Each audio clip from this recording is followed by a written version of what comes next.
The terrified heroine couldn't let that pathetic coward take away everything she held most dear. Her lawyer, seeing how stressed she was, tried to calm her down, but the man asked the lawyer to step aside to give them some privacy. Her husband sighed, finding it hard to speak to Miss Salemid, or rather Gwen. He composed himself and finally admitted that he didn't intend to take the matter to court. He just wanted her to sit down and listen so she wouldn't make her situation worse. This cold and arrogant guy believed that for the sake of their son, they could surely find a compromise. A few years ago, it all happened on a yacht, where there was delicious food, stunning scenery, and some handsome men. The girl was amazed by everything she saw. This vacation was just what she needed. Although Gwen was worried, she completely agreed. But during the trip, all her attention was focused on those romance novels. According to her friend Carol, Gwen had completely forgotten why they were there and reminded her of what her father had said. After arranging another date for his daughter, Gwen's father handed her 2 cruise tickets, but she felt spending so much money on a blind date was too extravagant, especially when they didn't even know if the date would go well. The reason her father was in such a hurry was that he didn't want Gwen to end up alone, just taking care of him. Although Gwen was happy with her father, she agreed just to make him happy. And on the date that night, she didn't even get a chance to mention the cruise. Every time she went on a date, she hoped for a good outcome, but in the end, she couldn't help but ask herself the same question. Carol was sure her friend still had time to find love, but Gwen wasn't so sure. If she hadn't always been staring at her phone and had looked up, maybe she would have met someone by now. Amidst all the joy and excitement, she spotted a man who looked quite ordinary, but in his amethyst-like eyes, you could see a unique charm. It was the last day of the trip, and the girls were determined not to go home empty-handed. In a moment so completely out of the ordinary, Gwen doubted if she could really do it. Only Carol instilled confidence in her, pushing her forward with her crazy ideas. At the suggestion of her wild friend, the heroine had to change into a sexy outfit for the party. As the party on the cruise ship got into full swing, the girl was clearly flustered. Unsurprisingly, 2 men who looked like they had walked out of Spider-Man, Tristan and Peter, immediately joined them. Carol, as usual, blended in quickly, but Gwen just felt out of place. Noticing her tired expression, her friend asked if she was okay, but Gwen just felt awful. Knowing her friend was just trying to help, the heroine couldn't go on like this. In the end, they decided to have fun together, and everyone around them seemed to know each other. Looking at these people, Gwen wondered if she would enjoy being with them. You know, maybe she could find the right person, start dating, then start a family, and live a good life. The thought that none of this would happen if she just stood aside, drinking her drink, frustrated her. A part of her felt sad because she couldn't let loose like others. You only had to look at a man like that to know that this kind of night was completely normal for him. Just as Gwen was staring straight at him, she suddenly noticed he was looking her way and then unexpectedly asked for her help. The handsome young man pulled the girl close and then dashed off, desperately trying to shake off his clingy fans. Once safe, the guy apologized, saying he just needed to get out of there. Gwen felt he couldn't just do that to a stranger, but he said he saw her checking him out. To be honest, she wasn't used to places like this and felt she was just trying to figure out how to fit in better. She had just noticed that the guy looked relaxed, as if he was really enjoying himself. She wasn't trying to make him feel awkward, which made him fall into thought. This made the man think the young lady just wanted to relax and have some fun. Coincidentally, he was also looking to kill some time because his jerk of a friend had ditched him for some girls. Although they were strangers, for some reason, the man held no hostility towards her. However, Gwen couldn't trust him that quickly and nervously asked why he had dragged her all the way here. The man smiled, looking somewhat sad for some reason, and explained that he was just trying to save face. Suddenly, he thanked her for her help, bowed, and left. At that moment, all the girl could think was that sometimes she just needed to give herself a push. After tormenting herself with questions like, "Is this the right decision?" Gwen called out to him and asked if the food was good. Normally, she would have flatly refused his offer. First, she felt it was best to let her friend know that she was in Area B. But she wasn't sure if Carol would believe her if she told her about him. This handsome but slightly strange guy. The excellent spot this man chose was perfect for dining, while stargazing. Upon entering the wonderful restaurant, Gwen realized she hadn't eaten anything this good since boarding the ship. After chatting for a while and spending time together, the man didn't seem so bad after all. Watching the fireworks, she never thought she'd have so much fun on the last day of her trip, though she wasn't sure if he felt the same way. It wasn't just her imagination. Every time the man smiled, he looked sad. Suddenly, a group of waiters came over to congratulate the gentleman on his engagement to Miss Elaine, and they had a gift ready. They sincerely wished them happiness and presented an amazing wedding cake. Just then, the man once again thanked the girl for helping him save face in front of those people. He was supposed to propose to his girlfriend today, which was why he was here. Long story short, one could already guess what she had said to him. To be honest, she was even a little jealous of his bride-to-be for having someone plan all this so meticulously for her. The man regretted not being completely honest, and he sincerely hoped she would find what she was looking for. The heroine didn't know who his bride-to-be was or why she hadn't shown up, but she had a great time today and felt that this man she had met by chance was a good person. For some reason, Gwen also felt no hostility towards him. Besides, she didn't want to leave him alone when he was in so much pain. Hoping it wasn't too late to introduce himself, the man said his name was Arthur and finally learned the girl's name. Looking back now, she realized being so agreeable that night was a mistake, because that's when it all began. A sweet night turned into a painful argument. Soon, the secluded Arthur received frantic calls from all his relatives, but none could reach him. It turned out Mr. Maranti's condition had worsened, and the lab results were in. When he found out he could no longer have children, his life basically turned to ashes. Most importantly, this became the main reason the girl heartlessly abandoned him. In his condition, Arthur was sure she also thought he was worthless. He saw Gwen, the girl from the cruise, standing before him, pleading with him not to think he was worthless. Waking up at home the next morning, the man couldn't believe he had remembered all that in a dream. As he got ready to leave, he asked the nanny if Gareth had left, and she said he went out to run an errand. Arthur felt that seeing her a few days ago might be the reason for all this, but he didn't remember her being so rude and disrespectful, completely different from her in his memory. He was suddenly informed that his servant had arrived home safely with his wife and child. The master would join them after work, and he was almost excited to see his son. Then Artie turned to the nanny and asked what kind of gifts and surprises children usually like. It was hard to believe Gwen agreed so easily, but that was because he had brought a lawyer. In fact, it took Arthur Maranti a long time to find, the mother of his child. He asked her to sit and listen to avoid getting into trouble. He just wanted to do his duty. All the master wanted was a chance to be a father to his son, but he knew nothing about raising a child. Gwen would bet he was raised by nannies. Even if he tried to be fair, considering the impact on the girl, Arthur didn't intend to turn this into a legal battle. His offer sounded like a request for 3 months to prove he could be a good father. He swore he would start by ensuring the children were well taken care of so Gwen wouldn't have to worry. Knowing her financial situation, the man wanted to retain the right to visit his son. After learning that Arthur needed a son, the heroine couldn't just give up at that moment. Only Carol's support kept her spirits up and stopped her from letting him have his way. Hearing an unexpected knock on the door, Gwen hung up the phone and decided to give Arthur a piece of her mind. But at the door, she saw a carefree-looking Mr. Morant in a panda suit, wanting to see Leon. His giant head couldn't even fit through the door, but all he wanted was to make his son happy. Arthur was terribly nervous about this meeting, hoping more than anything that the doctors who ran the tests were wrong, because today he was finally going to meet his son. A very beautiful little boy lay carefree on the floor, bearing a striking resemblance to his father. The first time their eyes met, the first smile he saw made Arthur's heart pound in his chest. He had to take off the bare head to get inside, and in exchange, he asked Gwen to accept his offer. After getting permission to approach Leon, the man finally felt an incredible pull. Just feeling the warm touch of the small child was like a whole garden of flowers blooming inside him. But when Arthur wanted to hold him, Gwen only agreed if she was with them. The man felt she was negotiating, and since she had agreed to his terms, he agreed to hers. She felt she shouldn't let him take Leon, but she also didn't want to deprive him of his right to have a father. She was sure that every child longed for their parents' love. Gwen was terrified at their last meeting, and the person who bullied her had sensed it. Unexpectedly, Mr. Maranti apologized, as he genuinely wanted to see Leon, but now he wanted to know how Gwen had been since that cruise trip. After making sure the house had everything they both needed, Arthur planned to visit them again tomorrow. As for his promise, he intended to keep it if everything went according to plan. When she suddenly felt his hand touch her hair, the girl held her breath for a moment. Arthur just didn't want the little one to mess up his mom's hair. After he left, his words kept circling in her mind. It had been a long time. After getting married, Gwen's parents remained childless, so even though she was only 20, her dad looked quite old. Her mom passed away when she was very young, and her dad always said it was the only picture he had of her. Her dad was always rushing her, pushing her to find a boyfriend, and she sort of knew what he meant. Gwen always told him he would live a long life, but that turned out to be a lie. Hearing the gossip about how no one knew what to do with her, she realized she was all alone. Waking up from a nightmare in the middle of the night, she saw her son and realized it was just a dream. Thankfully, Leon had been sleeping soundly ever since they moved here. And now, Leon was her only family, and she would never let anyone take him away from her. Arthur was so happy after their meeting that even the nanny hadn't seen him like that in a long time. He had given up hope of having a family since his diagnosis, but now he had found one. However, one thing kept bothering him, which was why he had asked Gwen that strange question. He asked how a person who had been through hell was doing when he had never even been there for her. Arthur felt what he really wanted to ask was why she had left so suddenly back then. The next morning, the employees were annoyed to see their boss loitering in his office again. Artie never came here to hang around, but even as the boss, he somehow still looked terrible. Today was a big day because Percy was meeting his ex-wife. He said the hardest part is regaining a woman's trust, just as Rome wasn't built in a day. At that moment, Mr. Maranti realized he had been focusing only on Leon and had neglected Gwen's feelings. Leon's clothes were worn out, but Gwen promised to buy him new ones once she found a job. That's when Mr. Maranti returned, bringing some food for dinner. Since the girl had already cooked, Arthur stayed, which made everyone nervous. After setting out the food, Gwen started feeding her son, but the boss's eyes never left her. Watching them, Arthur just thought they looked adorable together. It turned out he really liked home-cooked meals, even if they tasted different from his nanny's cooking. He was raised by his nanny, and his constant talk about her was proof of his wealthy upbringing. Listening to his affectionate stories, she couldn't believe this was the same person. Mustering her courage, she suddenly decided to find out which version of him was real. She wanted to know if the man today was the same one she met with the lawyer or the one she met on the cruise. Just then, little Leon started crying, and without a second thought, Arthur gently picked him up. But then an unexpected problem arose, and the question now was who would change the diaper. Like a true father, Mr. Maranti decided to do it himself, but not before putting on gloves and a mask. He kept saying he knew what to do, but his expression betrayed him. Gwen took over, explaining each step, but her words went right over his head. After she was done, it was tickle time, and Leon had a blast. As night fell, Arthur got ready to go home and promised to have the nanny come over to help. For someone Gwen once thought was a fraud, he was actually behaving quite decently. After all that talk, he almost forgot to give her the flowers, hoping she would accept them. As for the question she asked earlier, Arthur was still the same person she met on the cruise. Although their relationship started faster than most, he still wanted to get to know her more. When the nanny found out Artie had a child, she was overjoyed and wanted to tell his mother. Only she and Gareth knew about it, and Artie was sure his mother would throw a fit. Elaine also had no idea, because Mr. Maranti got together with Gwen after dumping his fiancée. The guy planned to drop the DNA results bombshell later, trying to make up for lost time. No one in his family knew about his condition except for him. Not his mother, not his nanny. Arthur was initially just curious about his child's mother, but yes, his interest had indeed grown. After their one night together, he did everything he could to find her, tracking where she lived, everything, until one day he found her while visiting some remote town. The next day, our heroine was at home, leisurely doing chores and tidying up. Then, with a bang, a kind old lady appeared at her door, introducing herself as Nanny Lydia. They weren't related by blood, but the woman was thrilled to finally meet Miss Alameda. Although Gwen was worried, the nanny had a way with children, handling their cries like an expert. Lydia was very helpful, giving the girl advice on how to handle various things. She even suggested letting the child grab food himself instead of feeding him with a spoon.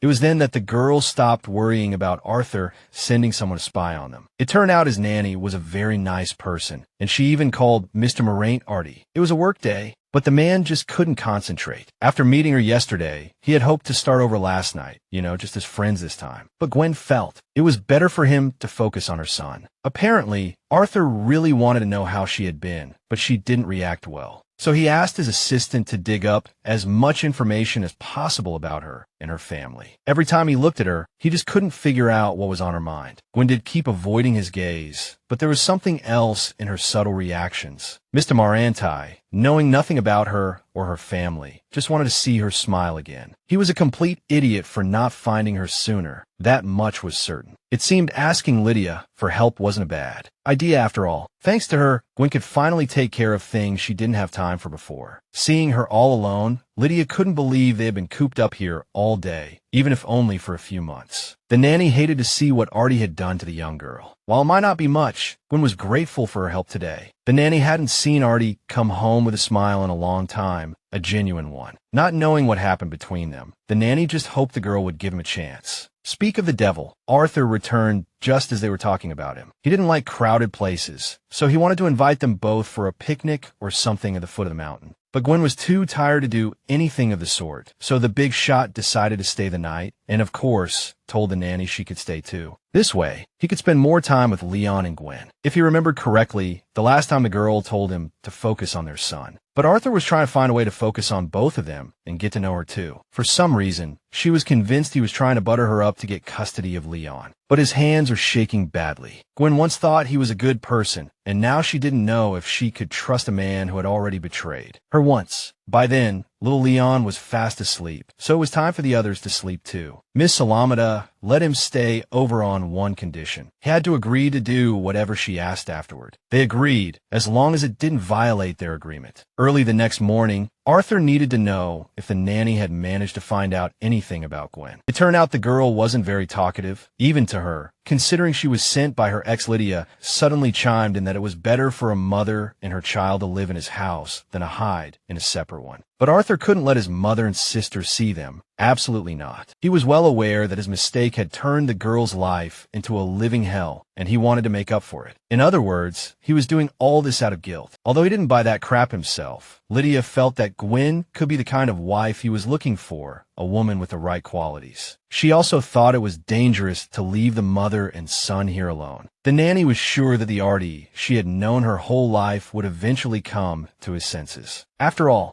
it wasn't like him to care so much about someone. That evening, the nanny came over to say she urgently needed to go home to take care of her grandchildren. As she left, she pleaded with Gwen to give Artie a chance to make amends, saying he was a good man. She promised to come first thing in the morning and that she had everything Leon needed ready. But that wasn't what Gwen was worried about. She was afraid of being alone with him. That night, as Arthur was figuring out how to approach them, he suddenly heard a loud baby's cry. Leon's crying made him jump out of bed instantly and rush over to see what was wrong. This was another reason why Gwen didn't want him to stay. The little one had already been fed and had a fresh diaper. This kind of thing just happens, you know. Arthur was worried sick about the girl and thought of using a puppet, so to quiet the baby. Luckily, the little one calmed down quickly, and it seemed she bought it for a moment too. Without any warning, Mr. Maranti offered to watch Leon so she could get some rest. He just felt that going through this every day must be tough for a young woman. Hoping he could help, the man apologized for possibly overstepping his bounds or something. She took a chance and handed him the baby, but told him to keep him where she could see him. As Gwen swayed in the room, Arthur prepared a pillow for her and told her to go to sleep. She tried her best to say she didn't need it, but the man wouldn't take no for an answer. He just wanted Gwen to get a little sleep. And one more thing, he was glad she was still the same. For a moment, she had a flashback, but she didn't want to bring up things they would both regret. She racked her brain, trying to figure out what reminded her of the things she wanted to forget. It was as if her mind was full of Arthur, and the memories were still fresh on her lips. For the rest of the time, the father and son had a great time, making some wonderful memories. Late at night, Gwen was sound asleep, and the child, not wanting to wake her, just whispered good night. For the first time in a long time, she woke up refreshed, but they were already gone. It turned out Leon had just woken up, while Arthur looked completely drained. The little one had been waking him up every hour, but Gwen finally let him get some sleep. She couldn't believe he had actually stayed up all night watching their son, just so she could sleep in.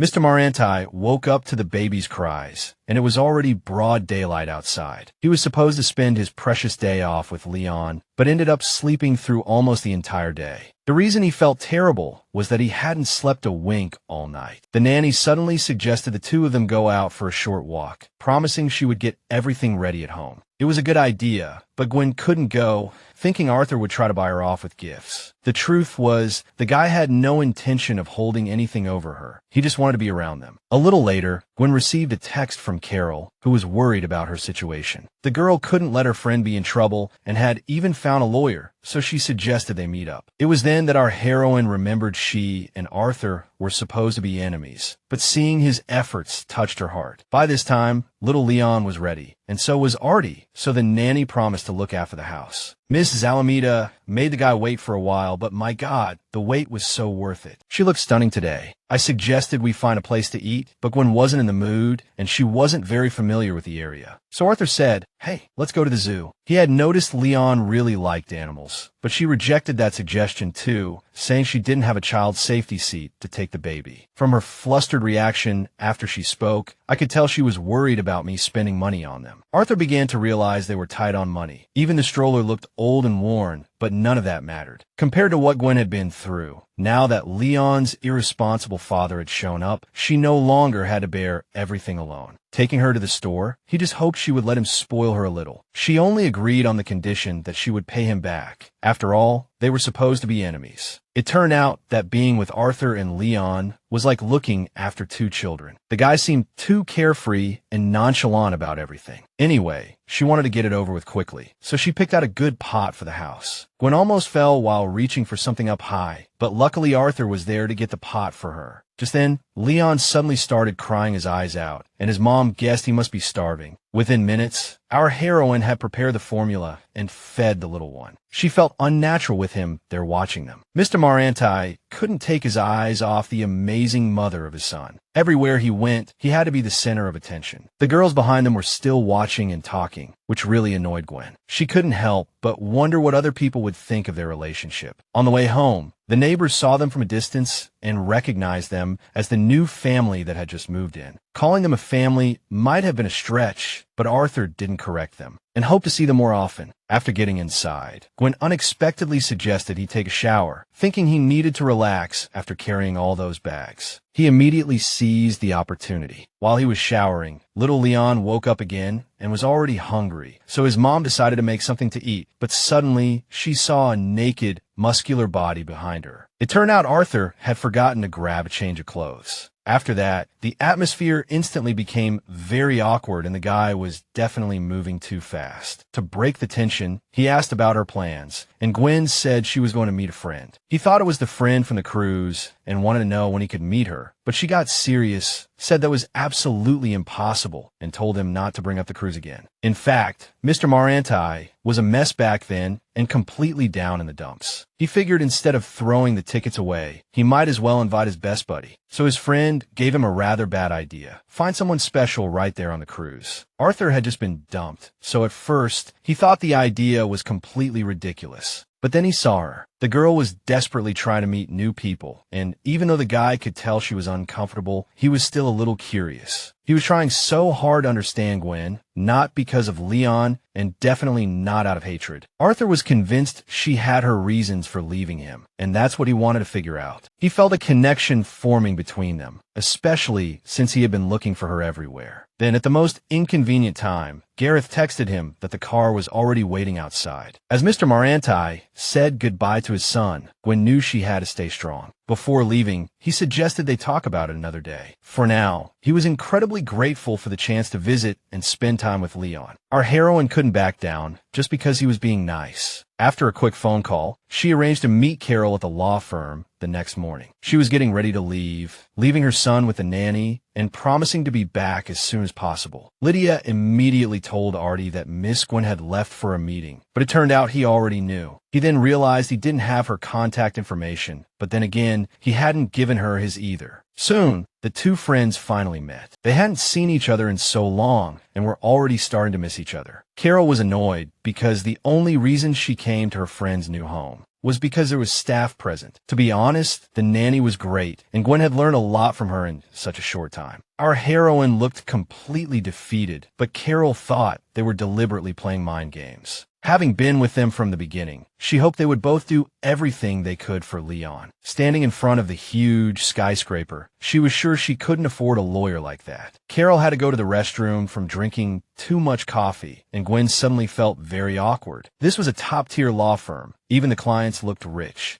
As she was passing by, an employee tripped and dropped files everywhere, so Gwen decided to help. She kindly offered to help carry his books, as his office was right nearby. The man invited her in, but she just wanted to leave the books at the door. Just then, someone started talking about an article on forcibly invading personal space. For acting like a total pervert toward someone, you could face jail time or a hefty fine. The client bet that this surely wasn't Gail's first time violating Article 113 of the Criminal Code. Lance immediately recognized Gwen, though she looked somewhat fragile. Gail Holt immediately greeted the client at the law firm and introduced his business partner, Lance Tanaka. After clarifying all the case details, Gail was so angry he was ready to file a lawsuit immediately. Their company was one of the top law firms in the country. Even though they had just opened, Lance was one of the top rookies, having passed the bar exam with flying colors. To end the discussion, Gail only gave his contact information to Miss Gwen, not wanting to miss the chance. Carol also jumped in and offered her personal contact information, promising not to take up much of his time. Lance suggested he and the girl find a place to eat. He first apologized for Gail and told me to remind Carol not to take his words seriously. He felt it was a sensitive topic and wanted to know how Ms. Zalameda had agreed to the guy's terms. According to Gwen, the guy always made thoughtless demands, constantly making impossible requests. She didn't know why he was still pulling this stunt now, with his status. Although sometimes she could see his good side too. It was her own fault for always agreeing again and again. Moreover, the girl was surprised to hear that Lance was the one taking her case. Still, she felt much better knowing it was being handled by someone she could trust. Unexpectedly, Mr. Holt was going to agree to expand his company nationwide. So now Lance had two choices: either climb the corporate ladder or stay with the woman he liked. Coming from a humble background, he couldn't ignore that this could be his big chance to make it. He admitted he had messed up and that ditching her in the middle of a date was a terrible thing to do. But Gwen had always been proud of him, especially of his dream to start his own law firm. She couldn't give him more time back then, but told him to contact her if he needed anything. Letting go of the past, Lance started thinking about the present. He was determined not to miss this chance to reconnect. Looking at her, he couldn't forget everything that had happened and promised to protect her this time. The mysterious Lance left, leaving her alone with a mind full of countless questions. A little while later, Carol called, saying Mr. Holt was too flirty. She also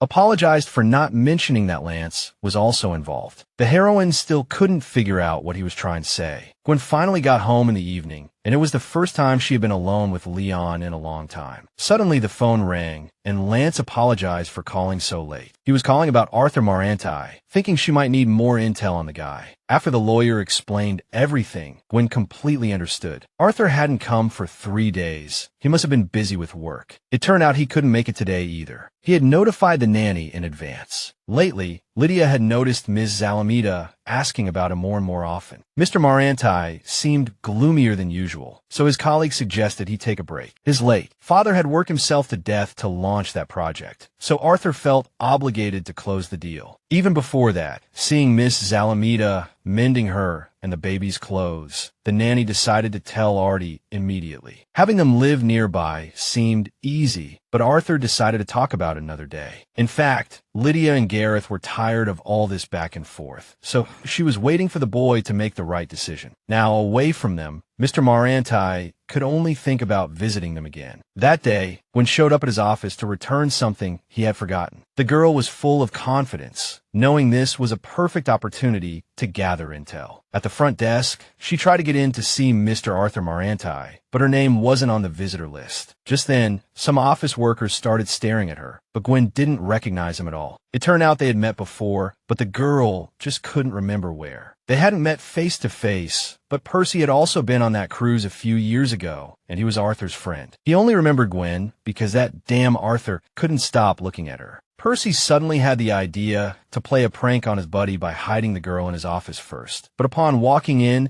they immediately ran into Mr. Maranti. The guy was already waiting for his friend. Judging from the look on his face when he saw the girl, Arthur was not happy to see them together. The day they were to sever ties had finally come, but Percy started begging him not to do it. Arthur only calmed down after taking Gwen out of there and leading her to his own office. The heroine was completely caught off guard and suddenly froze when strong arms wrapped around her. It turned out Mr. Maranti was just recharging. He had really missed her. He forbade the girl from getting close to his buddy, considering Percy a walking disaster. When a boy finally got what he had forgotten, Gwen decided to leave, feeling awkward in that room. She would rather forget how all of this started. She also refused the offer to hang out, even after making the trip for nothing. Rushing out of the office, she planned to gather as much intel as possible next time. As I expected, Arthur didn't give up that easily and started chasing after her. Not wanting to cause more trouble, she insisted that people might get the wrong idea about their relationship, because she was convinced the reason was that he wanted to keep them a secret from his family. Hearing a familiar voice in the office, Arthur quickly dragged Gwen away. Percy had to bite the bullet and take responsibility for explaining things to the madam, and he was sweating nervously. The madam was worried about leaving the matter to Arthur, as acquiring that land was crucial to the late president. According to her, Mr. Maranti treated work like a joke and wouldn't complete the project properly. Before leaving, she told Percy to close the deal with the buyer before Arthur had a chance. Listening to her every word, Gwen also began to think he was too carefree. After apologizing for the trouble he caused, Arthur was a bit embarrassed and ready to leave. But just then, the girl called out to him, knowing he was still on his break. This was new. Arthur never thought she would ask him for a walk, and Gwen never thought that someone who contributed to society like that would be busy. Mr. Maranti always seemed to be putting on an act, but she didn't expect to still feel that way now. Arthur was quite serious today, but honestly, he hated work. Gwen thought that considering how hard he worked, he must have some grand goals. That was just an exaggeration. The company was just passed down to him after his father's death. His dreams were completely normal. Find someone special, fall in love, start a family, and all that. Even back then, he enjoyed being with Gwen. According to her, he had no concept of personal space. Even so, Arthur felt much better, which meant he was pretty sure she was getting stressed out by their conversation. It wasn't hard to guess that a lot of messy stuff was happening in the Maranti family. He had to accept reality and apologize for not being able to visit his son recently. Not wanting to take up any more of his time, Gwen decided to leave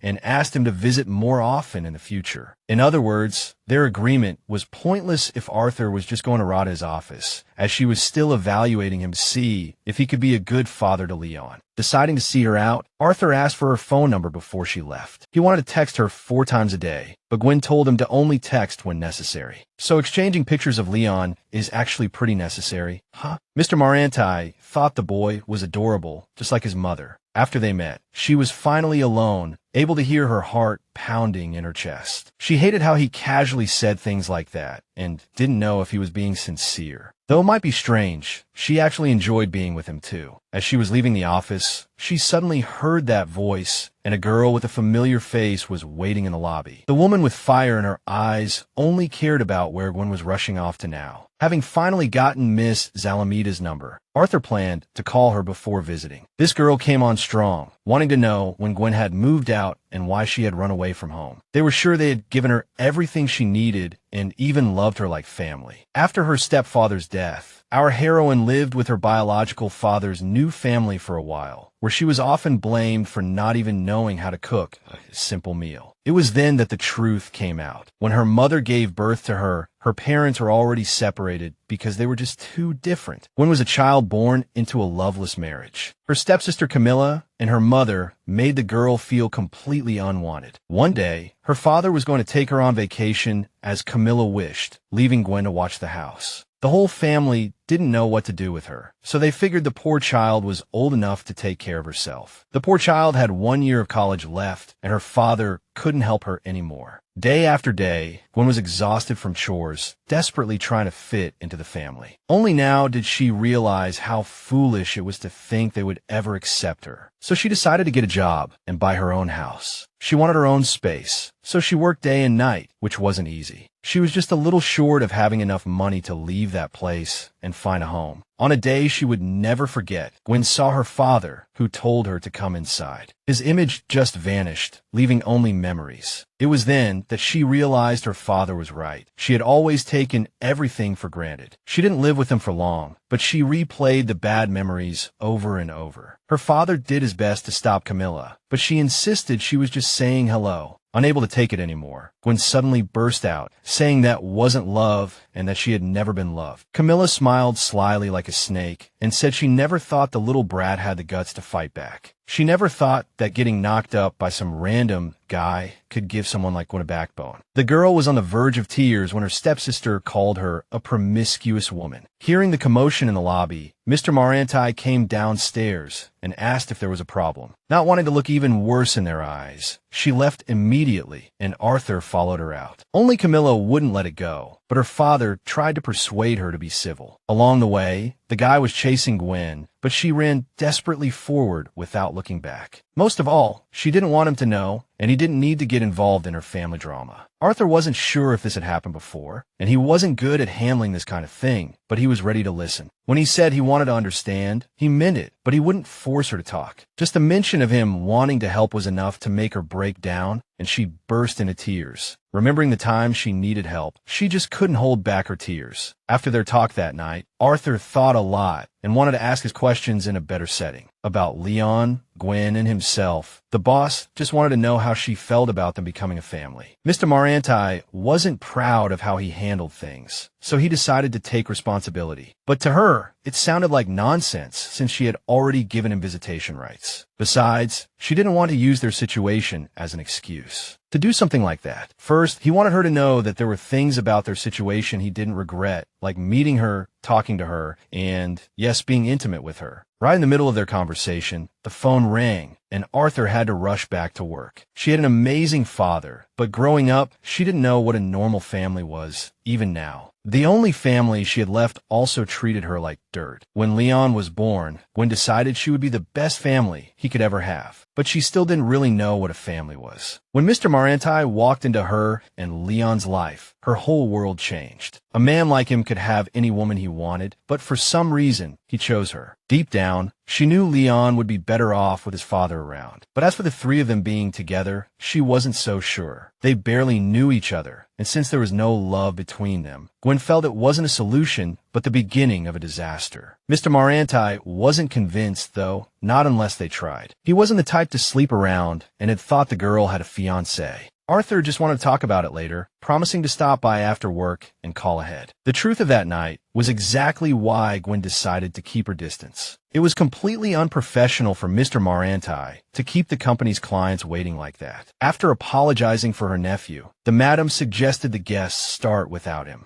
According to the lawyer, everything looked fine, except that the owner had an heir. He meant the legal heir from his father's marriage, and that his consent was needed to sign. Stuck in a stalemate like this, they couldn't legally move forward with the deal. The fact that they had to convince Gwen to be present was driving Camilla crazy. It was a while before Arthur finally showed up for the day's discussion. He and his father built this company, and his aunt wasn't going to let this continue. After all this, Arthur was already thinking about quitting this job. He might act carefree in front of everyone, but he always delivered top-notch results. The thing is, the guy was thinking of getting married, and they had a 7-month-old son. This was a bombshell for Percy, who realized it must have happened during the cruise. Mr. Maranti was dead wrong to start their relationship with a threat, but she would never have agreed otherwise. Then he hid them for their safety, but really he was just afraid Gwen would run away again. Percy didn't think Arthur saw her as just the mother of his child, not from the way he acted. Ever since Mr. Maranti first saw her, he couldn't take his eyes off her. Although they hadn't spent much time together, he was happy with her. He felt they could truly understand each other, and being with her made him feel very comfortable. He wanted to make sure she was well taken care of no matter what. In any case, his son was his chance to have a family, something he thought he had long lost. As a thank you, and to be a good brother, Percy let his friend go home first, taking over some of his work himself. As it turned out, selling the estate was not an easy task, and the father only intended to talk to Gwen, as they had done everything behind her back. Camilla was certain that they couldn't just ask Gwen to come over. This was only because people thought Camilla was an illegitimate daughter, although Gwen didn't care at all. Today, however, she witnessed a key clue that might be related to her sister's son. That night, our heroine came home a bit late, but the nanny was ready to do a little extra to help her out. With so many good people around her now, it made her feel like she was the bad one. While the little one was playing in his crib, Gwen decided to take a quick shower. So much had happened today, from meeting Camilla to Arthur saying he wanted them to be a family. Gwen wasn't sure what to make of it all. Just then, Arthur walked in carrying a large, heavy bag of groceries. Little Leon had certainly gained some weight, even though it had only been 3 days. As he was looking around the apartment for Gwen, she peeked her head out of the bathroom, thinking the nanny had forgotten something, only to be utterly embarrassed. She immediately locked herself back in the bathroom and told him to knock before coming in. It turned out Percy had let his buddy off work early, and Arthur was too excited to remember to call. Because he used to help blow dry his sister's hair, he offered to do the same for Gwen. It turned out Mr. Maranti was the older brother to 2 younger sisters, the elder of whom was the same age as Gwen, while he was 31. He was only 5 years older than Miss Salem, though from his appearance, she would have thought he was younger. When the man suddenly asked about her family, she felt a knot in her stomach. This was the question she dreaded him asking the most, but she felt she owed him the truth. Both of her parents had passed away, her father just recently, and although he wasn't her biological father, he loved her as his own. It was then that Gwen finally admitted that the woman they had met in the hallway was her stepsister. Arthur was a little dismayed to hear that the girl hadn't lived with them for long and wasn't very welcome there. Without warning, he jumped up, ran to the TV, and started dancing to the Baby Shark song. Watching him clumsily imitate a shark, Gwen couldn't help but laugh. Later, they decided to get something to eat. Arthur had prepared a huge amount of food for dinner. He mentioned that Leon was obsessed with Baby Shark, something even the nanny had complained about before she left. Mr. Maranti couldn't seem to take his eyes off her. He hadn't seen her smile in a long time. When he suggested they do something with Leon tomorrow, Gwen told him he didn't have to try so hard. He wanted to know, didn't she want Leon to have a happy family after losing his parents? She had suffered terrible treatment from her relatives, which was why she had decided to live alone. She just wanted to forget the past and move forward with Leon. Thinking about what a family was, she thought more about Leon, who deserved to grow up with a father figure. He deserved to live in an environment where he knew what a family was. But Gwen couldn't see any love between them. If Arthur were only physically attracted to her, he wouldn't have gone this far in this game. All he wanted now was a chance to prove himself to both mother and son. Gwen felt it was time to bring up his ex-fiancée.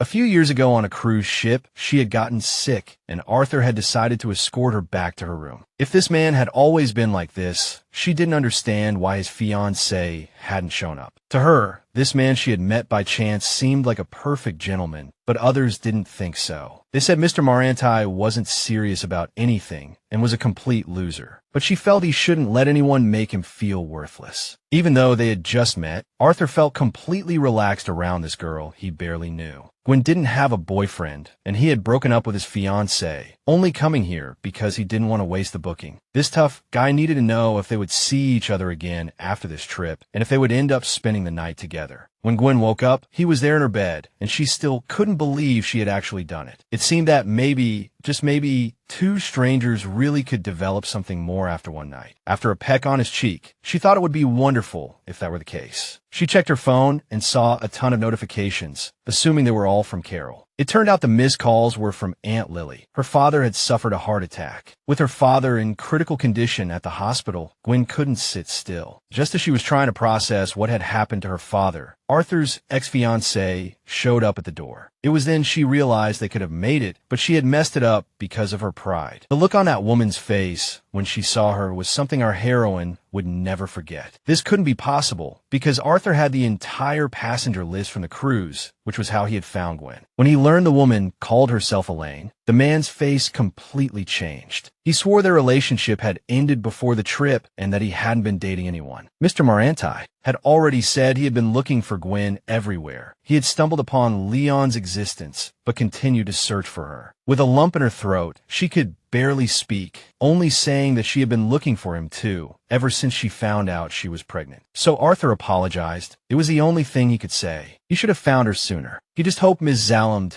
would give him another chance to reintroduce himself to her and his son that night. Lance discovered that the story Gwen told last time wasn't the whole truth. Carol had pushed too hard that night, and then her friend found out she was pregnant only after Uncle Leo passed away. She went through it all with Gwen, so she felt responsible for everything that happened. And what they couldn't figure out was why this man had suddenly appeared out of nowhere. At first, when they found him and told him Gwen was pregnant, he didn't even acknowledge it. But even so, they couldn't deny him the right to see his own child. They could try to work things out with him. After hearing all this, Arthur promised he would do everything he could to make things right. But first, they needed to at least try to get to know each other better. Now that they had agreed, Arthur suggested meeting at least twice a week. His mornings were too tight to prove he was serious, so he wanted to adjust his schedule. Also, as part of the deal for him to play with Leon, Gwen had to be there too. It turned out Arthur had even asked Gareth to install a child safety seat in the car. Acting like a father, he wanted to buy a ton of things for Leon and told the girl not to worry about the bill. Before they knew it, Gareth had already returned with a brand new stroller. He hadn't seen Sir Arthur this happy in a long time. In the new seat, Leon looked safe and sound, but his mother couldn't help but be skeptical. Fortunately, they arrived at the mall safely, where Mr. Maranti wanted to get some things for his son in the house. As soon as he walked into the first boutique, the staff treated him like a regular. The manager recommended a bunch of clothes for the child, but Gwen wasn't going to give in easily. But seeing her son in those beautiful clothes, she thought he was the cutest little thing in the world. Arthur suddenly suggested Gwen try something on too, but she flatly refused. She was always turning him down, so he started racking his brain for a way to get her to say yes. Before, every girl he met would have jumped at the chance to accept his gifts. The problem was, Arthur wasn't good at expressing his feelings. Following Percy's advice, he only knew how to give gifts. He suggested they go to a famous candy shop nearby. Before leaving, he decided to buy her a dress, but the manager told him to pick it out himself. People mostly think women are complicated, but that's not true. All they really want is to feel loved and appreciated. If Mr. Maranti remembered that, his feelings would get through to her. He hoped that on this date, Gwen would start to like him a little too. After finishing at the shops, they ducked into a nearby cafe. Gwen was still breastfeeding, so she was careful about what she ate. But she felt it wouldn't hurt to treat herself once in a while. Considering everything she had been through in the past year, Arthur thought today could be an exception. His only request was for Gwen to share her thoughts with him or to talk more about herself. He wanted to know everything she was shy to talk about, even breastfeeding. After all, that was the point of these outings, besides taking Leon to different places. When Leon woke up again, his father took him to say hello to a giggling teddy bear. It was a very sweet moment, which Gwen captured with her phone's camera. These newly saved memories seemed to warm her soul and make her melt inside. Without warning, they saw a panicked father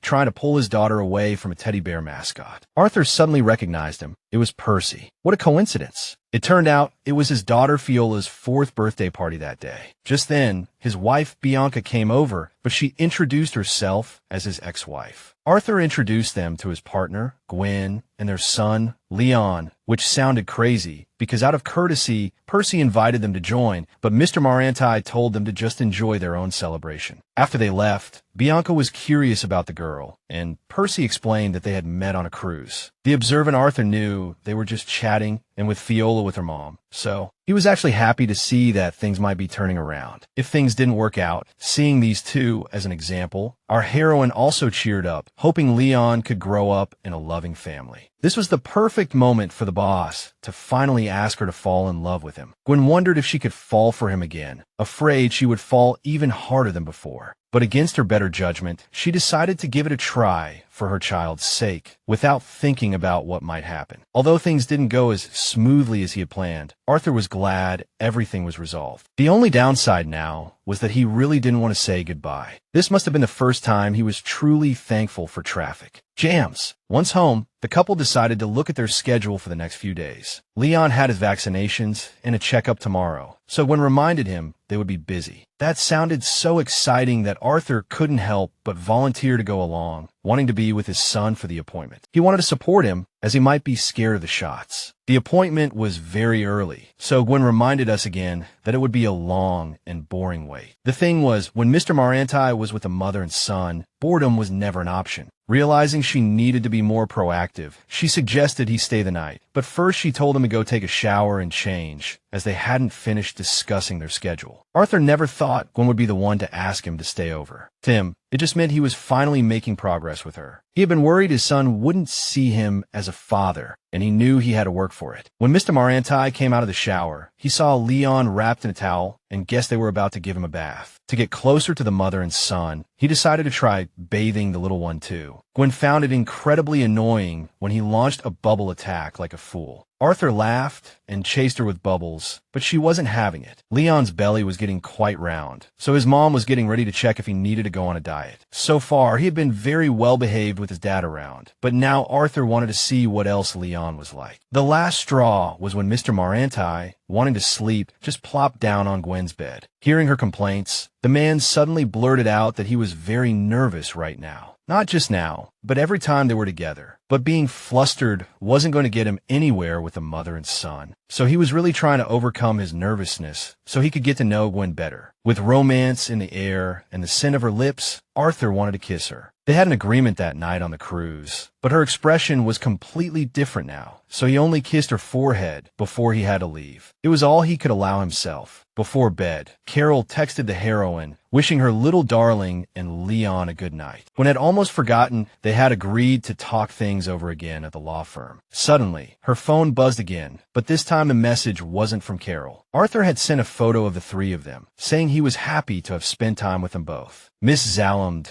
was usually composed, but somehow this man just knew how to get under her skin. He had asked her to share her thoughts, and Gwen felt that maybe she could be more open with him. Usually, it was Leon's crying that woke her up, but this morning she opened her eyes, and he was gone. She ran to the kitchen in a panic, only to see her little one having breakfast, as if nothing had happened. Arthur was by the stove, wishing her a good morning and asking if she slept well. Furious, Gwen told him never to take Leon like that, and that even if he woke up early, she wanted to be the one to see him. The nanny came for breakfast and brought some clean clothes for Artie to change into before work. The man couldn't cook anything fancy, but he hoped they all liked what he made. After the girls just picked at their food, Lydia immediately decided to cook something herself. From the failed diaper change, to helping Gwen relax, to this culinary disaster. She hoped he would do better next time, but it all reminded her what it was like to have help and feel like she could rely on someone. For things to continue this way, they both needed to agree on their respective rights soon. As soon as they arrived at the medical center, Mr. Maranti showed up with a whole entourage. He went to the front desk and said they were there for a baby checkup and vaccination. They handed him a form to fill out the child's information, and Arthur was sure his son's name was Leon Maranti.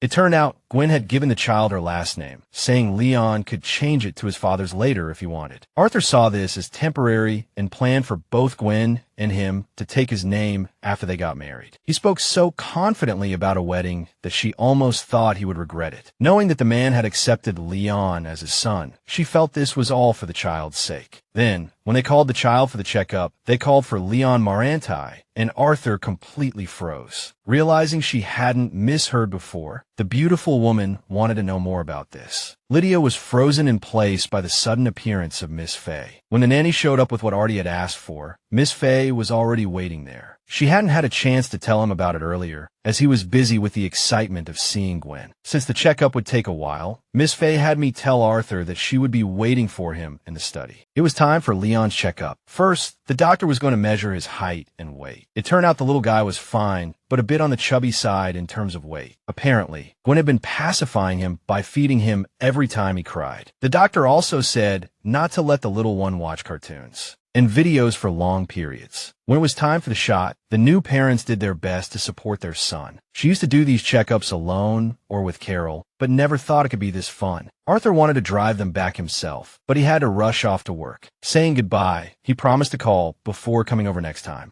Very sweet. Just then, they heard a scream, and Lydia came rushing over to talk to Artie. While they were talking, Gwen asked Gareth to stop at the mall and to keep it a secret from Artie. Mr. Maranti had done so much to take care of his family, so she wanted to repay him by asking Gareth for a favor. She was hoping to buy him a gift to show her gratitude. The only problem was she definitely couldn't afford anything too extravagant. If you had asked her before if she would do something like this, Gwen would have freaked out just thinking about it. I mean, no one shows up with a creepy lawyer like that and makes the atmosphere so tense. Gwen had thought Mr. Maranti really wanted to take Leon away from her, and that he had the power to do it. He had more power and resources than she did, which had always scared her. But now she was starting to wonder if hiring Lance was still necessary. Everything Arthur was doing was proving he didn't want to take Leon away. She had never really tried to understand him, but now she was surrounded by people who wanted to help her. One thing Gwen was sure of, she was starting to feel genuinely happy again. It was all thanks to Arthur and the people he brought into her life. Her sharp edges were being smoothed out day by day. This could be a good thing or a bad thing, but so far, so good. Just as Miss Fay had guessed, Mr. Maranti had been super busy lately. The main reason his sister showed up was to talk to him. Actually, she had been dragged there because there had been a lot of complaints about Arthur skipping work recently. Fay hadn't wanted to interfere until she saw him at the mall with some woman she didn't recognize. At first she thought it was someone else, but the child was the spitting image of Arthur. So his sister went to his place to talk, only to find him living with that woman and child. Their aunt couldn't find out about this, and according to Arthur,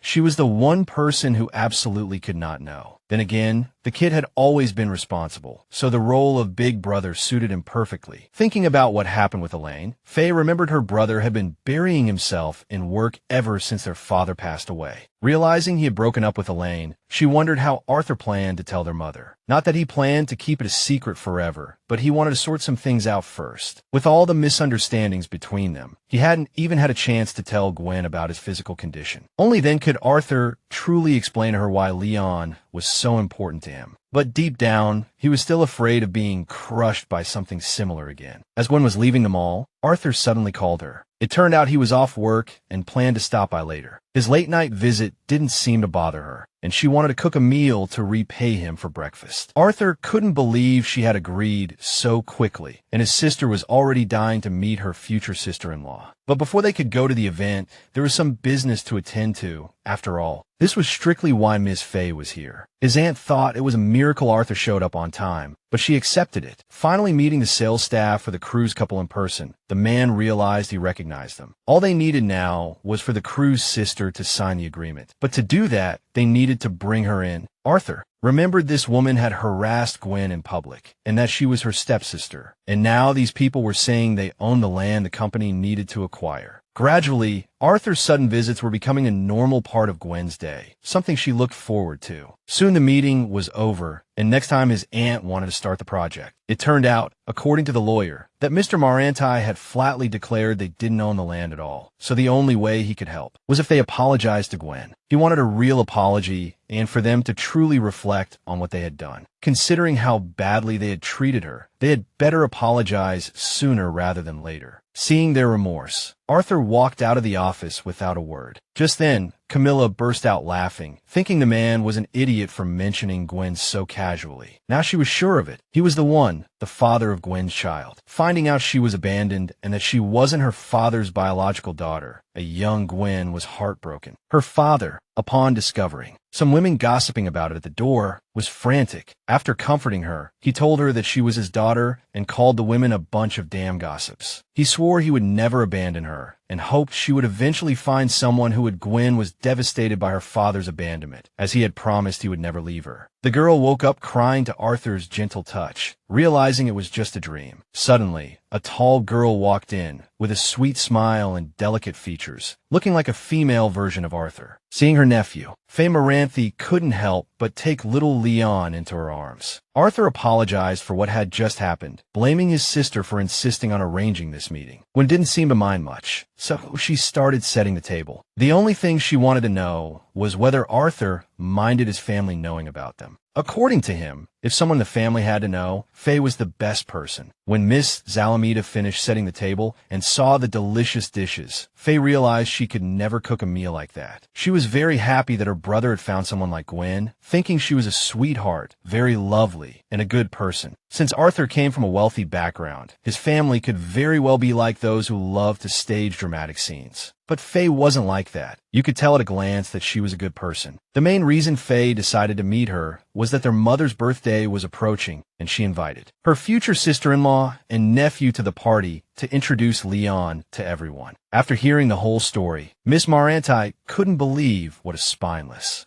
coward her brother was. Under her nagging assault, Arthur had to admit that the way he dealt with the lawyer wasn't very proper. In Faye's opinion, her brother should propose to the girl and do it decently. She wanted him to tell Gwen about his intention to marry her, so his intentions would be clearer. Even though they already had Leon, Arthur didn't know if she could accept the truth about his infertility. But she probably wouldn't abandon him for it or object to starting a family. Gwen finally agreed and asked if she could meet his family. Mr. Maranti was very happy that she agreed, as he had thought she would refuse to meet his family. It was best for Leon to grow up in a family, which was why she decided to do it. Afterwards, Arthur still hoped she wasn't doing all this just for the child. His only hope was that she would consider all of them and make the best choice. Faye offered to help look after the child so that they could have some time alone. The timing was perfect, as they did have things to discuss privately, so they agreed to meet later. Realizing they needed to have a serious talk, Gwen was grateful for the opportunity. Faye just hoped she hadn't given Gwen the wrong impression or made Gwen think she was a bad person. Since they were around the same age, it was easy for them to get along, and thanks to Leon, they became family. Besides, Faye was also worried that her brother was too slow in handling such matters. Seeing the two of them at the mall, she was surprised that her brother actually looked genuinely happy. The guilt that had put Arthur in such a slump was entirely her fault as his sister. It was she who made him go on that cruise to propose on a damn cruise ship. Ironically, Gwen knew Faye felt guilty because the bride didn't show up. They had actually met on the last day of the cruise. Now that everything was clear, Faye couldn't imagine how much hardship Gwen had been through. She decided to talk to her brother, but promised to take extra good care of Leon in the meantime. It was time to talk to Arthur and figure out where their relationship was heading. When Gwen burst into the room, the guy was changing and frantically pulled up his pants. He was almost done changing anyway, so he just told her to sit down. Although Gwen was scared to meet his family, she felt incredibly safe with Arthur by her side. Still, she couldn't understand him, as they barely knew each other. I mean, their first meeting was just a one-night stand. Even after getting permission to visit Leon, this guy kept pushing, trying to talk about marriage without even knowing what their relationship was. When she was with Arthur, Gwen kept telling herself it was for Leon. She hated that she couldn't act naturally when he was around. The truth was, Arthur had strong feelings for Gwen, and Mr. Maranti really wanted to be with her. He wasn't that nice to everyone. She was the only reason he was being so intimate. Arthur almost lost control and leaned in to kiss her, but he was happy enough to get a hug, which made his soul feel warm and cozy. Still, she was terrified, wondering if he would still like her if he knew she had been seeing a lawyer. The thing is, Mr. Maranti didn't think it was a big deal, as he had been talking to a lawyer himself. He was worried their conversation would turn unpleasant, dark, and heavy. Almost forgetting the gift she had for him for taking care of Leon, Gwen felt now was the time. You wouldn't believe it, but that simple hair tie with a bear pattern made Arthur happy all day. He even asked her to do him the honor of tying his hair before she left. Realizing he wasn't always this nice to everyone, Gwen was curious about how many women he had dated. In fact, Arthur was quite experienced with women, but he wasn't here just for Leon. You know, he wanted her to believe it and told her he wouldn't forget how she had lifted his spirits. It was getting late, and she felt she should go back to her room. Not wanting Mr. Maranti to see how happy he made her, she always left in a hurry. Deciding he couldn't miss this one chance, Arthur couldn't let her go and asked her to stay the night. The scent of her lips was so sweet and captivating that he couldn't stop himself from reaching out to touch them. Gwen felt a real fire ignite deep in her soul, making her feel lightheaded when suddenly a baby started wailing. When she went to check, she found it was an emergency. Leon had a fever. The child was burning up with a temperature over 100 degrees Fahrenheit. To calm Gwen down, Arthur told her that Faye was already contacting a specialist. Leon had never had such a high fever before, so she didn't know what to do. Arthur suggested sponging him down with a cool, damp towel, hoping it would help. The situation was very tense, but neither of them expected it was caused by a shot. Faye didn't know about the shot, so she was terrified too, but it was actually a very common side effect. Thankfully, Gwen had fever medicine. Children at this age get sick easily. Fortunately, everything was fine, but they still needed to check his temperature every 4 hours. After making a list of the needed medicines, Faye sent her brother to the pharmacy. This whole ordeal made the young father realize he had a lot to learn to be a good parent. If Faye hadn't been there, he would have had no idea what to do. Although Arthur tried to reassure Gwen, he was going crazy with worry inside. Thanks to Miss Maranti, the little one calmed down quickly. She didn't know what she would have done without her. In fact, Faye was a terrible cook and housekeeper. The only thing she was good at was taking care of children. She had run away from home after a big fight with her husband